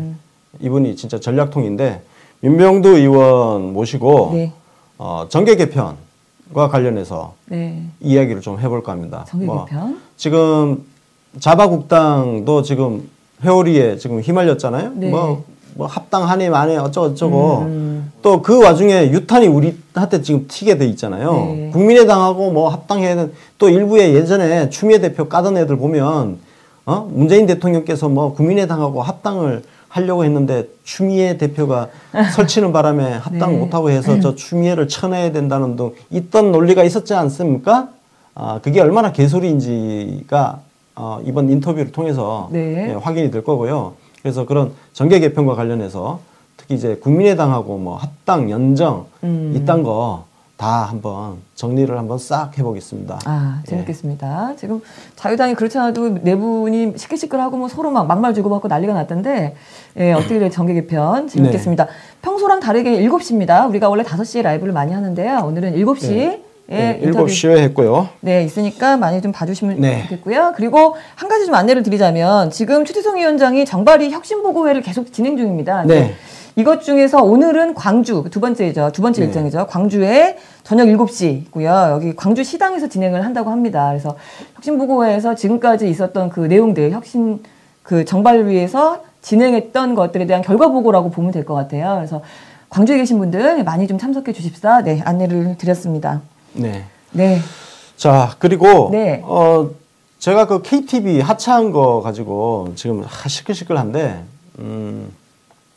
자, KTV하고 담당 PD하고 제가 협의해서 자진 하차했으니까, 자진 하차입니다. 제가 잘린 게 아니고, 자진 하차니까 KTV에 막 너무 항의하고 좀 안 그래 주셨으면 좋겠습니다. 왜냐면 네. 거기도 저 지금 또 항의가 제가 하차한 거 가지고 항의가 또 많이 들어가니까 거기도 또 입장이 또 난처한가 봐요. 예, 그래서 난처한 것 같고 제가 어제 방송에서 안희정 지사 지지자로 추측된다고 했죠. 네. 저는 강하게 그렇게 추측을 합니다. 왜냐면은 그 민원 내용 문서를 보면 그 민원 내용이 제가 안희정 지사를 비판한 페이스북 글 캡처본이 대거 들어가 있기 때문에 저로서는 그렇게 추론을 하는 거고요. 근데 안희정 지지자들이 막 무슨 막 무더기로 몰려가서 그런 건 아닙니다. 예. 아마 그런 건 이제 아니고. 뭔가 그게 심하게 좀 속이 꼬여있던 일부 몇 명이 네. 계속해서 반복적으로 했을 수도 있고요. 반복적으로 했고 네. 무슨 전화로 민원하고 그런 거 아니고요. 네. 또 일부 또 안희정 지지자가 그 KTV 제작진하고 통화한 파일을 지금 유포를 하던데 거기 보면 그 내용에 이런 게 있어요. 제가 대사 분량이 짧고 많지 않아서 대사 분량이 작다는 게 제가 하차하는 이유가 될 수 있겠습니까? 예. 근데 제가 그거는 굳이 더 이상 문제 삼지 않겠습니다. 다만 그 담당 PD한테 그 통화한 여직원에 대해서 경위를 알아보고 경고는 주라고 했습니다. 예, 했고 그 안희정 지지자들 그거 가지고 마치 제가 능력이 없어서 하차당한 것처럼 이야기를 하는데 이건 자진 하차예요. 네. 예, 그냥 뭐 이러면 어떻고 저러면 어떻습니까? 그래서 상관이 없어요. 네, 그렇게 생각하면 그런 안희정 지지자한테 한 번 더 이야기할게요. 문재인 대통령께서 다음 대통령 선거 나가는 거 아니거든요. 그걸 아셔야 돼요. 문재인 대통령이 다음 선거 나가는 거 아니잖아요. 그죠? 여러분들이 안희정 지사를 위해서 돕는 길이 뭔지 잘 생각해 보세요. 잘 생각해 보고 저를 음해하는 글을 그렇게 지속적으로 유포하게 되면 저도 참지 않을 겁니다. 예, 저는 그냥 안 참고 살았어요. 예, 그렇게 생겨먹은 인간이에요. 그러니까 다만 네. 여기서 더 이상 확장하지 말자는 이야기를 지금 하는 거예요. 어? 네. 나도 더 이상 이러쿵 저러쿵 쪽팔려요. 그렇게 따지는 것 자체가 쪽팔리니까 그러니까 여러분들이 자제를 하시는 게 여러분들이 지지하는 정치인한테 도움이 된다는 거 내가 그것만 말씀을 드리겠습니다. 예.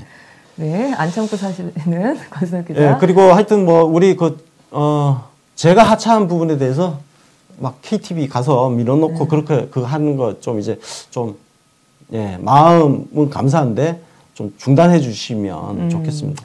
예. 그렇습니다. 네. KTV 같은 경우 어쨌든 지금 뭐 국정방송 열심히 하고 있는 또 방송국이니까 예, 저희가 뭐 더 이상 피곤하게 네. 시끄럽게 할 필요는 없을 것 같고 예, 우리가 우리가 응원해줘야 할 방송입니다. KTV는 네, 그럼요. 정말 우리 문재인 대통령을 뒷받침하기 위한 맞습니다. 그야말로 제도권 오용 방송입니다. 네, 맞습니다. 예, 저희는 제야의 오용 방송이고 그래서 네. 함께 가야 할 우리 네, 친구입니다. 그럼요. 그러니까 예, 가서 막 따지고 그렇게 안 하셔도 안 하시면 좋겠습니다. 네, KTV는 잘못이 없습니다. KTV는 우리 편 그리고 뭐 그런 민원이 들어왔다면 뭐 당연히 걱정을 해서 상의할 만한 거리가 또 될 수도 있었겠죠. 당연히 이해할 수 있는 부분인데 그 민원 때문에 이런 상황을 만들었는데 우리가 또 민원을 너무 넣으면 일이 더 커지니까 그건 아닌 것 같고요. 네. 그리고 뭐 안희정 지지자들이 뭐 안희정 지지자의 어떤 층 전체가 문제였다는 건 절대 아닙니다. 그게 아니고 그런 네, 저도 그렇게 말하지 않았어요. 네네 안희정 네. 지지자 몇이 그런 것 같다라고 추측된다라는 이야기 근거는 있는 추측이니까요. 그 말씀을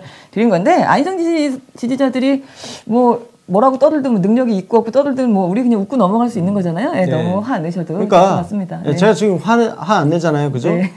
그러니까 자꾸 확전시키지 마세요. 네. 예, 확전시킬수록 그건 진짜 안 좋은 결과가 될 수도 그렇죠. 있습니다. 사실 예. 제일 걱정인 건 이게 일이 커지면 제일 걱정인 건 사실 안희정 지사입니다. 저는 개인적으로 네, 그분이 정말로 재기 불가의 상태가 되지 않을까 하는 그런 걱정이 되니까 예, 서로 자제하는 걸로. 그리고 어쨌든 하겠습니다. 다수의 안희정 지지자분들도 네. 그냥 뭐 좀 안 좋은 일이 있었지만 그냥 대수롭지 않게 넘어가면 됩니다. 예. 네. 제가 말씀드리고 싶은 건 그거예요. 네. 여기서 멈춰라. 네. 예. 네, 알겠습니다. 다 말씀하셨죠? 네. 오늘 네. 클로징 시간에 갑자기, 네. 어쩐지 약간 얼굴이 뜨거워지는 이야기를 좀 했는데요. 네. 하여간 우리 이제 싸우지 말고, 네. 어쨌든 한 민주당이니까 잘 지내보도록 합시다. 저희는 내일 오전 11시에 네. 다시 생방송으로 오겠습니다. 시청해주신 여러분 고맙습니다. 감사합니다. 상공인들 있잖아요. 네. 네. 소규모 영세 상공인들까지 포함하는 네. 모든 그런 사업자라고 봐야 되는. 그렇습니다. 조금 광범위하죠. 네. 대한상공회의소가 거기에 그런 개념으로 생각하시면 될 것 같습니다. 그래서 노조에 가입이 안 되어 있는 심지어 쉽게 얘기해서 농업하시는 분들 있죠. 네. 농업하시는 분들, 뭐 임업인들, 어업인들 이런 분들 노조 없잖아요. 없죠. 근데 이런 분들의 이해관계까지 다 포괄해서 그 뭐야 교육도 시켜주고 법률적인 문제를 지원도 해주고 예, 그런 단체인 것, 그런 기구를 만들자는 거죠. 그러니까 사실 그래서 노동회의소 도입에 있어서 네. 민주노총 같은 경우는 반대하는 입장이고 한국노총은 찬성하는 좀 적극적인 입장이에요. 네. 그러니까 한국노총 같은 경우는 노동회의소가 자신들의 영향력을 줄인다 이런 개념이 아니라 상호 보완적인 관계가 될 수 있다고 인식을 하고 있고 민주노총 같은 경우는 노동회의소 도입에 대해서 반대를 하는데 그게 뭐 속셈이 뻔하죠. 자기들 영향력이 줄어드는 거예요. 그렇죠. 아니 그러면 비정규직 문제에 있어서 자기들이 열심히 그러니까요. 열심히 하던가 네. 열심히 하지도 않고 대기업 노조 중심으로 그리고 공기업 노조 중심으로 그렇게 이해관계 그들의 이익만 열심히 지켜주고 비정규직 노조 차별하고 비정규직 차별 누가 합니까 지금? 여튼 그러니까 민주노총 입장에서는 노동회의소 도입이 껄끄러운 거예요. 그렇겠죠. 응? 네. 뭐 이런저런 반대 논리가 있는데 다 개소리고. 반대 예. 논리 뭐 제가 얼핏 보니까 뭐 노조를 죽이려고 하는 거다. 뭐 일종 한마디로 그렇게 표현을 하던데, 네, 그러니까 본인들이 살기 위해서 이제 나머지 90%를 무시하자 이제 이런 얘기인가? 그렇죠. 그런 생각이 들기도 하고. 그리고 그러니까 민주노총은 나머지 90%도 노조를 만들면 된다 이렇게 얘기하는데 그게 현실을 완전히 무시한 네, 얘기죠. 그럼요. 노조 설립이라는 게 쉬운 일이 아니에요. 맞습니다. 대기업 같은 경우는 노동자 숫자가 많기 때문에 그래도 탁 단결해가지고 만들면 쉽게 무너지지도 않고 가지만 정말 소규모 사업체로 가면요 노조 못 만듭니다. 그렇죠. 예? 예를 들어서 10명 이하의 어떤 영세 사업장 가보세요. 거기 노조 어떻게 만듭니까? 노조 만들어서 그게 또 현실적으로 어떤 이익이 있겠어요. 서로 그냥 불편하기만 하고. 근데 노동회의소 같은 경우는 그런 어떤 영세 사업장이라든지 규모 작은 중소기업 같은 경우도 노조 만들기 힘든 그런 사업장에서도 충분히 노동회의소를 통해서 노동자의 어떤 권익을 네. 증진시킬 수 있다 이거예요. 예, 민주노총이 할 수 없는 부분입니다. 네, 맞습니다. 거기에 반대하지 말라 이거예요. 그러니까. 그렇습니다. 그래서 노동회의소, 한국형 노동회의소에 대한 이야기를 좀 했었고요. 네. 그리고 그 밖에 또 회의에서 스마트시티 추진 방향에 대한 보고와 토론이 있었습니다. 네. 네, 여기 뭐 얘기가 좀 요즘 자주 나오고 있어요. 네, 스마트시티는 이미 말씀을 한번 드렸죠. 네. 요즘 새로 개발되고 있는 그 신도시 같은 경우는 네. 좀 거의 다 이 스마트시티 개념을 도입을 하고 있어요. 요즘 뭐 인공지능부터 해가지고 네. 우리 그 아파트 단지 경비라든지 네. 그다음에 뭐 각종 그 화재 경보 시스템이라든지 뭐 이런 것들이 다 하여튼 그 새로운 기술을 다 접목한 요즘 아파트는 진짜 최첨단 아파트를 그렇죠? 짓고 있죠. 많이. 예. 그 제가 언론사에 있을 때 그런 기사도 그래서 기획을 해봤는데 아파트라는 이 주거 공간을 보면 네. 모든 그 최첨단 기술이 다 직접 집약되어 네. 있어요. 예. 그 아파트 그래서 스마트 시티는 그야말로 도시 전체를 새로운 기술, 첨단 기술을 다 도입해서 접목시키는 그런 도시인데, 네. 어떤 그 상황일지 사실은 아파트 상상하니까 또 어떻게 될지 좀 상상이 가기도 하는데, 그래서 이 얘기가 어쨌든 지금 그 세계적 수준으로 스마트 시티를 일단 신규로 조성하겠다라는 사업 계획이 하나 나왔고요. 네. 그 다음에는 우리 뉴딜 정식 도시를 낡은 도시를 다시 재개발하는 뉴딜 정책이 있었잖아요. 네, 도시 재생 사업. 네, 그래서 스마트 도시 재생 시범 사업을 추진하겠다. 그래서 낡은 도시를 선정을 해서 거기를 스마트 시티로 다시 재개발을 하는 방식인 거죠. 보완을 하는. 그래서 이게 시너지 효과가 있는 게 보세요. 도시도 새롭게 약간 낡은 구도심지 같은 경우는 도시 재생 사업을 하면서 새로운 최첨단 기술들을 다 접목한 그런 도시로 탈바꿈시키게 되는 거죠. 네. 그리고 새로 건설하는 뭐 신도시라든지 이런 것도 마찬가지고 그럼 이 과정에서 소위 4차 산업혁명 제가 이 단어를 별로 좋아하진 않지만 네. 어쨌든 이걸 뭐 국제적으로 통용을 하니까 4차 산업혁명이라는 거기에 포함되는 다양한 첨단 기술이 발전할 수 있는 토대가 된다는 거예요. 그러니까 그 기술을 개발을 한다 하더라도 이게 상품화가 되고 이게 널리 정말 그 기술을 개발하는 업체들이 상업적으로 성공을 해야 되는 거죠. 근데 이런 도시 재생 사업이라든지 신도시 사업 같은 거를 추진을 하게 되면 수요가 생기잖아요. 그렇죠? 수요가 생기면 그 업체들이 도약을 할 수 있는 기회가 될 수 있고 예, 맞습니다. 그런 측면에서 이게 서로 시너지 효과가 생기는 부분인 거죠. 네. 그래서 그렇지 않아도 이제 4차 산업혁명위원회 있잖아요. 우리 그 위원회에서 아예 스마트시티 특위를 구성을 하겠답니다. 그래서 네. 이쪽에서 그 스마트시티를 4차 산업혁명이랑 같이 맞물리는 그런 과정들을 좀 추진을 해보겠다라는 네. 거고, 그래서 이 두 가지들을 하다 보면 당연히 기술이 늘지 않겠습니까? 그래서 그 기술을 이제 고도화해서 대내외에 확산하는, 그러니까 해외에 네. 수출하는 그런 방안까지 나와 있다 합니다. 네. 네. 예, 이게 언제 가시화가 될지 참 기다려지는 부분도 있고요. 다음 소식입니다. 정부가 채용 비리에 대해서 무관용 원칙을 세웠습니다. 네, 우리 네. 지방 공기업을 비롯한 공공기관, 공직 유관단체 천여 곳이 넘는다고 하는데요. 이쪽에는 채용 비리 여부를 전수조사를 일단 해보겠다라는 얘기가 나왔죠.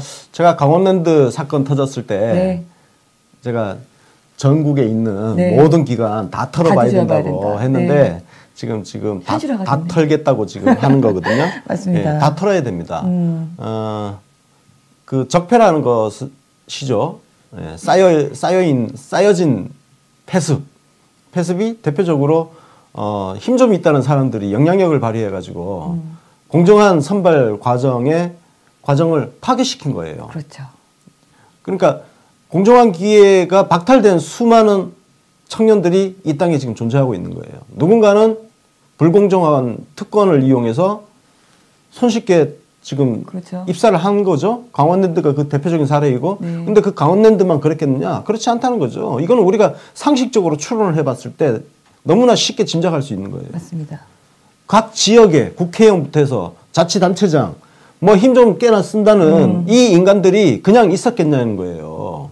그 산하의 각 지역에 분산되어 있는 공기업이라든지 이런 거에다가 다 영향력을 발휘했을 가능성이 저는 거의 99%라고 확신을 합니다. 네. 이거 싹 다 뒤져가지고 부정 채용된 사람들 다 퇴사시켜야 돼요. 네. 맞습니다. 그게 정의를 바로잡는 길입니다. 뭐 그렇구나. 이미 입사해서 열심히 하고 있는데 그걸 어떻게 퇴사시키냐? 입사 못한 사람들은 어떻게 하라고? 그러니까 이건 말도 안 되는. 이게 성공한 쿠데타는 처벌할 수 없다. 이 논리하고 똑같은 거예요. 부정한 방법을 이용해서 이미 입사를 했으니 퇴사는 안 된다고? 말도 안 되는 소리 하지 말라 이거고. 그런 것들을 다 바로잡는 것이 정의를 바로 세우는 길이고, 정말 실업 문제 때문에 시리에 빠져 있거나 조금 좌절하거나 했던 이 땅의 청년들한테 그래도 이 나라가 아직은 살만한 나라, 희망이 있는 나라다라는 메시지를 주기 위해서라도 부정 채용된 사람들은 전원 다 퇴사 조치를 해야 됩니다. 네, 맞습니다. 그렇지 않아도 이제 그런 이야기가 나왔죠. 김동연 부총리가 일단은 해당 기관, 모든 기관에 대해서 과거 5년 동안의 채용을 점검을 하겠다. 그래서 네. 비리 연루자가 발견되면 그 직급과 보직에 상관없이 다 일단 업무에서 즉시 네. 배제. 그 다음에 비리를 뭐 청탁했거나 하여튼 관련자들은 지위 고하를 막론하고 원 스트라이크 아웃제를 도입을 하겠다라고 이야기를 했고요. 네. 그리고 지금 어마어마합니다. 무섭더라고요. 제가 이게 지금 뭐냐면 장관들을 모아서 부처 합동으로 지금 그 김동연 부총리가 회의를 한 겁니다. 네. 근데 그 내용 이에 대한 결과인데, 인사를 청탁한 사람들 일단 신원을 다 공개하겠다. 네. 신분을. 공개해야 됩니다. 네, 그리고 범죄자들이에요, 아주. 그러니까요.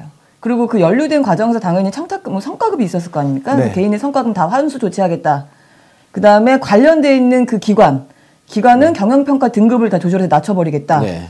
뭐 이런 얘기도 있고요. 기관장하고 감사들의 그 연대 책임제. 그래서 기관장이 만약에 문제가 생기면 그 기관장이 같이 연대 책임지는 그런 방법들도 지금 얘기가 나와 있고, 뭐 어마어마합니다. 무섭습니다. 거의. 예.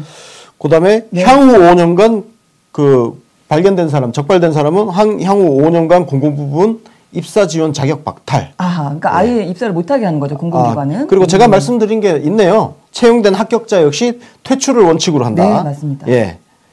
전원 퇴출. 네, 그렇게 한다고 하고. 예.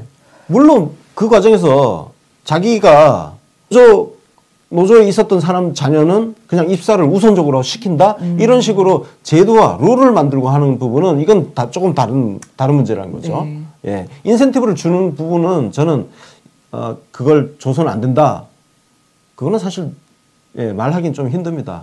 예, 민간 기업이기 때문에 그렇습니다. 민간 기업이기 때문에 어떤 사람을 채용하고 안 하고는 사실 그 기업의 마음이에요. 그건 그렇죠. 예, 기업의 마음이기 때문에 우리가 거기까지 막 이러쿵저러쿵 하는 건 지나친 오지랖일 수 있다고 생각하고, 다만 민주노총은 공적인 기구잖아요.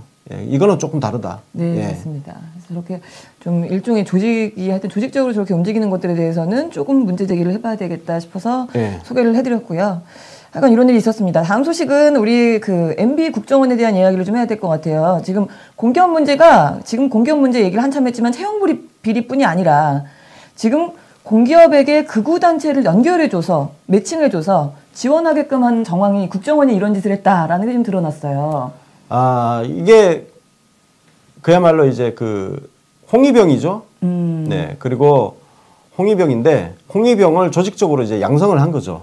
예, 시민단체라는 탈을 쓴 각종 단체들이 네. 정권 홍위병 역할을 하는 데 있어서 돈이 필요하지 않습니까? 그 돈을 그럼 누가 되느냐? 국정원이 직접 자금을 지원해 준 사례도 이미 나오고 있죠. 검찰이 네. 수사를 하고 있는 거고. 근데 동시에 그 공기업들 각종 예산 같은 거 있잖아요. 네. 그거 동원해서 짝짓기 딱 해줘가지고 니들은 저기를 맡고 니들은 저기를 맡고 일종의 분담을 한 겁니다. 예, 분담을 한 거예요. 그러니까 네. 국정원이 그 컨트롤 타워 역할을 한 거예요. 자기들이 직접 지원해주기도 하고 공기업들한테 뿜빠이를 시켜준 거예요. 네. 쉽게 얘기해서. 네. 뿜빠이 해서 분배. 네. 네. 자, 그리고 네. 거기에 심지어 정경련까지 동원을 해가지고 하지 않았습니까? 그래서 뭐 소위 농객이라고 전원책부터 해가지고 네, 그러니까요. 지원금 받고 야 이씨 아유. 펜대 부러뜨려 이 새끼야. 그러니까요. 쪽팔리지도 않아? 맞죠. 그러면서 어디서 누구 보고 뭐 단두대 뭐 그런 타령을 했는지. 새끼가 어디서 단두대 짓거리고 앉았어요, 이 새끼가. 그러니까요. 뭐 세상이 무섭지도 않았는지. 아니 그런 새끼들이 어디서 돈 받고 지원 받고 하는 새끼들이 세상 가장 정의로운 양. 그러니까요. 올바른 보수 뭐 이러면서 아주 웃겼죠. 하여간 참. 쪽팔린 줄 알아야지. 네. 제가 어용 언론 자처를 하지만 네. 우리는 그런 걸 하지 않겠다는 거예요. 제가 일전에 글도 쓰고 했지만 권언유착, 그러니까 제가 청와대라든지 민주당이라든지 여기에 우호적인 방송을 하지만 그런 우호적인 언론을 하지만 그들과 붙어서 뭔가를 이익을 도모하고 이딴 거를 하지 않겠다는 거 제가 선언을 했잖아요. 그 차이를 제가 그래서 말씀을 드린 거예요. 사실 이쪽 진영도 보면 어용 언론이라고 딱 하면은 사람들이 일단 붙어서 뭔가 이권을 챙기는 거 생각을 하거든요. 네. 제가 그거를 부셔버리고 싶은 거예요. 실제로 이쪽 진영도 그렇게 해온 데가 있어요. 네. 민주당에 붙어가지고 뭐 선거 때 선거 막 탑차 같은 거 있잖아요. 네네. 탑차라든지 선거 비용이 발생을 하잖아요. 거기 선거 비용 같은 거 좀 따먹으려고 하고 그런 거 하면 안 돼요. 그러면 어용 방송을 제대로 못 하는 거예요. 그건 어용 방송이 아니야. 그냥 돈벌이죠. 그냥 유착이지. 네, 맞습니다.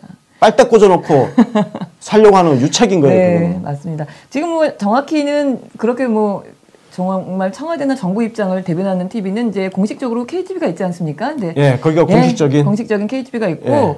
그 우리 권순욱 기자는 KTV에서 2주 방송하고 잘린 걸 생각해 보면 남들이 아마 절대로 우리가 이해관계가 있을 거라고는 의심하지 못할 겁니다. 네. 그랬다면 잘리지 않았겠죠. 잘린 게 아니고 자진하차예요. 잠깐 이게 지금 이거 이따가 말씀드리는데 이거 잘렸다는 표현 때문에 사실 네. 우리 지지자님들이 막 네. KTV에 항의하고 하는데 그 항의 하시면 안 돼요. 네, 자진하차. 예. 네. 제가 상의하에 자진하차를 했기 때문에 네.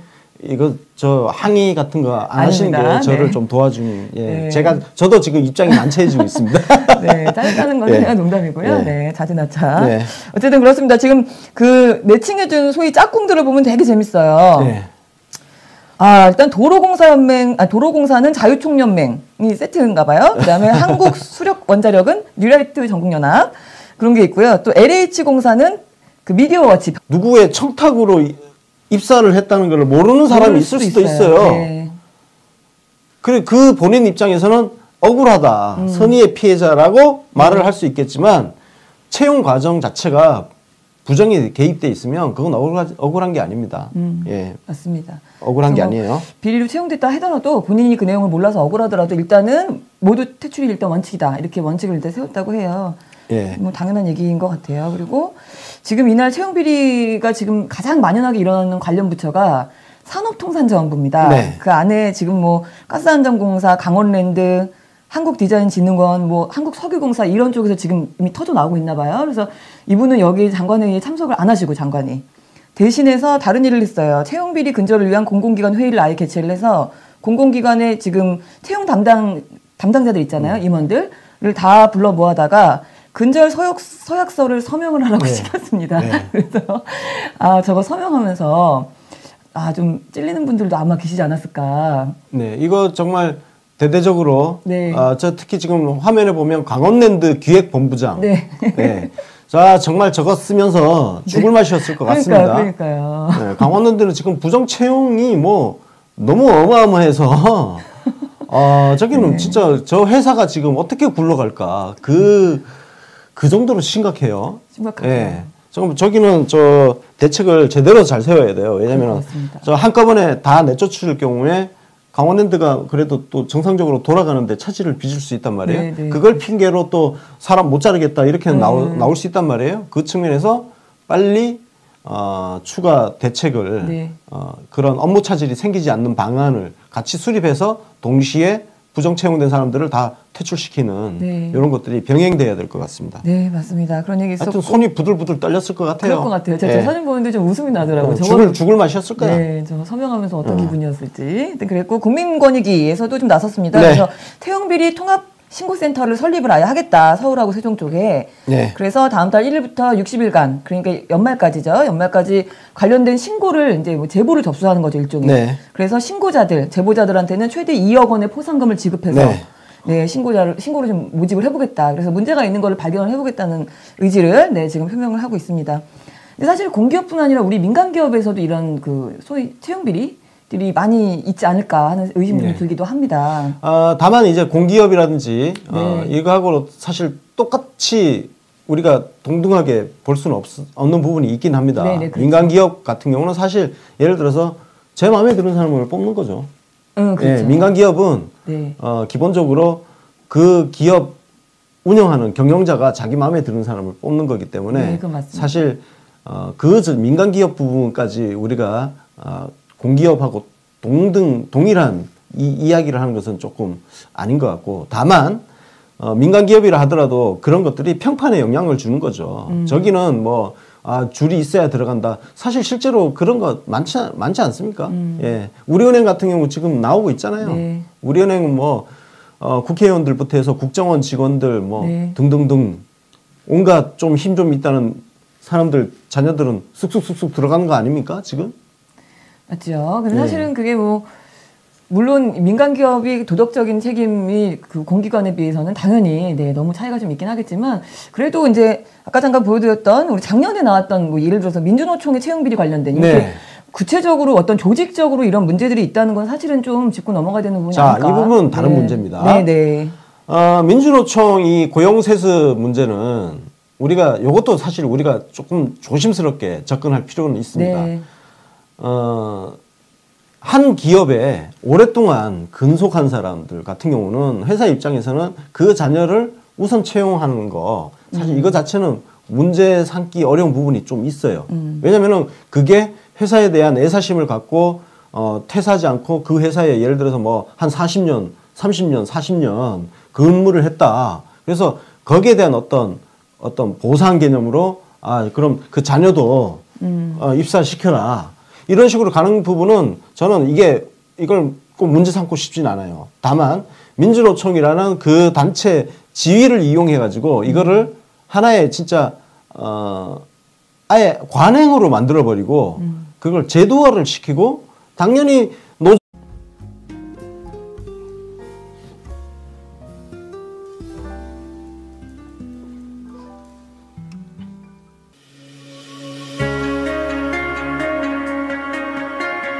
문재인 대통령이 수석보좌관 회의에서 경제의 질적 성장을 위해서는 노사정이 모두 참여하는 사회적 대화가 꼭 필요하다고 강조했습니다.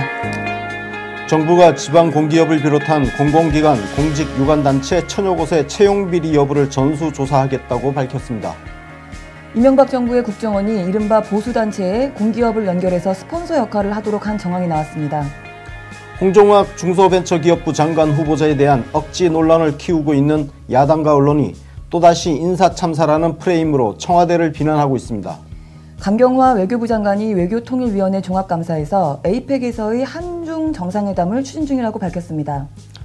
자유한국당이 흥진호 납포 관련해서 문재인 대통령의 7일을 파헤치겠다며 이번 납포 사건을 세월호 참사에 빗대는 인면수심의 주장을 하고 나섰습니다. 청와대가 임종석 대통령 비서실장의 지방선거 출마설은 사실이 아니라고 밝혔습니다. 시청자 여러분 안녕하십니까? 권순옥 송은장의 문불브런치입니다. 네. 10월 31일 화요일이고요. 드디어 10월이 오늘 끝입니다. 이제 네. 날짜가 너무 빠릅니다. 오늘 특히 이제 많이 들리는 노래가 있겠죠? 그때 하셨던 네. 노래 한 소절 하셔야죠. 네, 또 하라 그러면 또 못하시죠? 네, 오늘 흥이 나야 하는 거죠. 맞습니다. 그렇군요. 오늘 준비한 소식 첫 번째 소식부터 전해드릴게요. 어제 수석부장관 회의가 있었습니다. 네. 대통령 주재였고요. 이 자리에서 대통령께서 그 경제 이야기를 좀 하셨는데 경제 성장률에 대한 좀 자신감을 좀 보이셨어요. 네. 네. 어쨌든 지금 뭐 북핵 위기도 있고, 네. 야당과 언론이 저주를 퍼붓고 있고, 예, 그런 상황에서도 경제성, 특히 또 전 정권, 박근혜 네. 정권이 다 망쳐놨잖아요. 맞습니다. 예, 그런 상황에서 어쨌든 지금 3, 4분기에 1.4%의 높은 경제 성장률을 기록을 했습니다. 네. 그리고 그래서 예, 네. 그래서 3%라는 목표. 목표치죠. 그러니까 원래 추경 예산안을 제출을 할 때 네. 추경 예산안이 편성이 되면 3% 정도의 경제 성장률이 가능하다고 예측을 했는데 사실 추경 예산은 뭐 완전히 완벽하게 100% 만족스럽진 않지만 어쨌든 그 추경 예산 효과도 좀 있고요. 예, 네. 전반적으로 경제 심리도 좋아지고 있고 네. 기업들 실적도 지금 좋아지고 있는 뭐 그런 상황이라고 합니다. 네. 네, 맞습니다. 그러면서 이 얘기 하시면서 이제 사실 양적인 성장도 물론 몇 %가 올라가는 이런 것도 중요하지만 네. 질적인 성장, 그래서 그게 실제로 국민들이 체감할 수 있는 경제 성장으로 가야 되는 게 중요한데 그러려면 노사정이 만나야 된다. 이런 이야기를 좀 하셨어요. 네. 네. 지금 노조 조직률이 10%라죠, 그러죠? 네. 예, 10%인데 민주노총은 지금 청와대 회동에도 참석하지 않았죠. 네. 불참했죠. 대화를 시작해야 되는데 대화 자체를 거부한 상황이고요. 맞습니다. 그런데 문제는 나머지 90% 노조에 가입되어 있지 않은 90%의 노동자들은 어떻게 할 것이냐. 예, 그래서 그 대안에 대해서 지금 그 90%의 노동자들의 이해관계도 반영할 수 있는 그런 대화 채널이 필요하다. 맞습니다. 그런 말씀을 하셨죠. 네. 사실은 지금 뭐 노동계 입장이라고 얘기해봐야 결국은 더 많은 다수의 90%의 목소리는 들어있지 않다 이런 이야기인데 그거에 네. 대한 문제를 지적을 하신 건데 네. 네, 사실 이 비노조 노동자에 대한 문제는 또 우리 대통령님 공약이기도 했습니다. 네, 그렇습니다. 노동이 행복한 나라 해서 그 당시에 한국형 노동회의소를 뭐 설립하겠다 이런 이야기도 하셨었고. 네. 네. 그래서 이 한국형 노동회의소라는 게 그야말로 이제 우리 현실에 맞는 노동회의소를 설립을 하자 이런 건데 노동회의소는 그 한국노총 위원장 출신인 이용득 네. 의원이 열심히 연구를 하고 있더라고요. 그래서 이미 그 노동회의소 설립과 관련해서 심포지엄도 개최하고 자료는 이미 많이 나와 있어요. 잠깐 언급해 드렸지만 뭐 오스트리아라든지 유럽의 일부 국가에서 노동회의소를 도입을 하고 있는데 네. 노동회의소는 쉽게 얘기해서 여러분 대한상공회의소라고 아시죠? 네. 대한상공회의소라는 게 우리 기업하는 분들 그러니까 이거는 대기업이라든지 어느 정도 규모가 있는 기업들은 정경련이라는 단체에서 네. 그리고 경총이라는 곳에서 이제 조금 뭐 이해관계를 대변을 하고 있지만 대한상공회의소 같은 경우는 그야말로 그 상공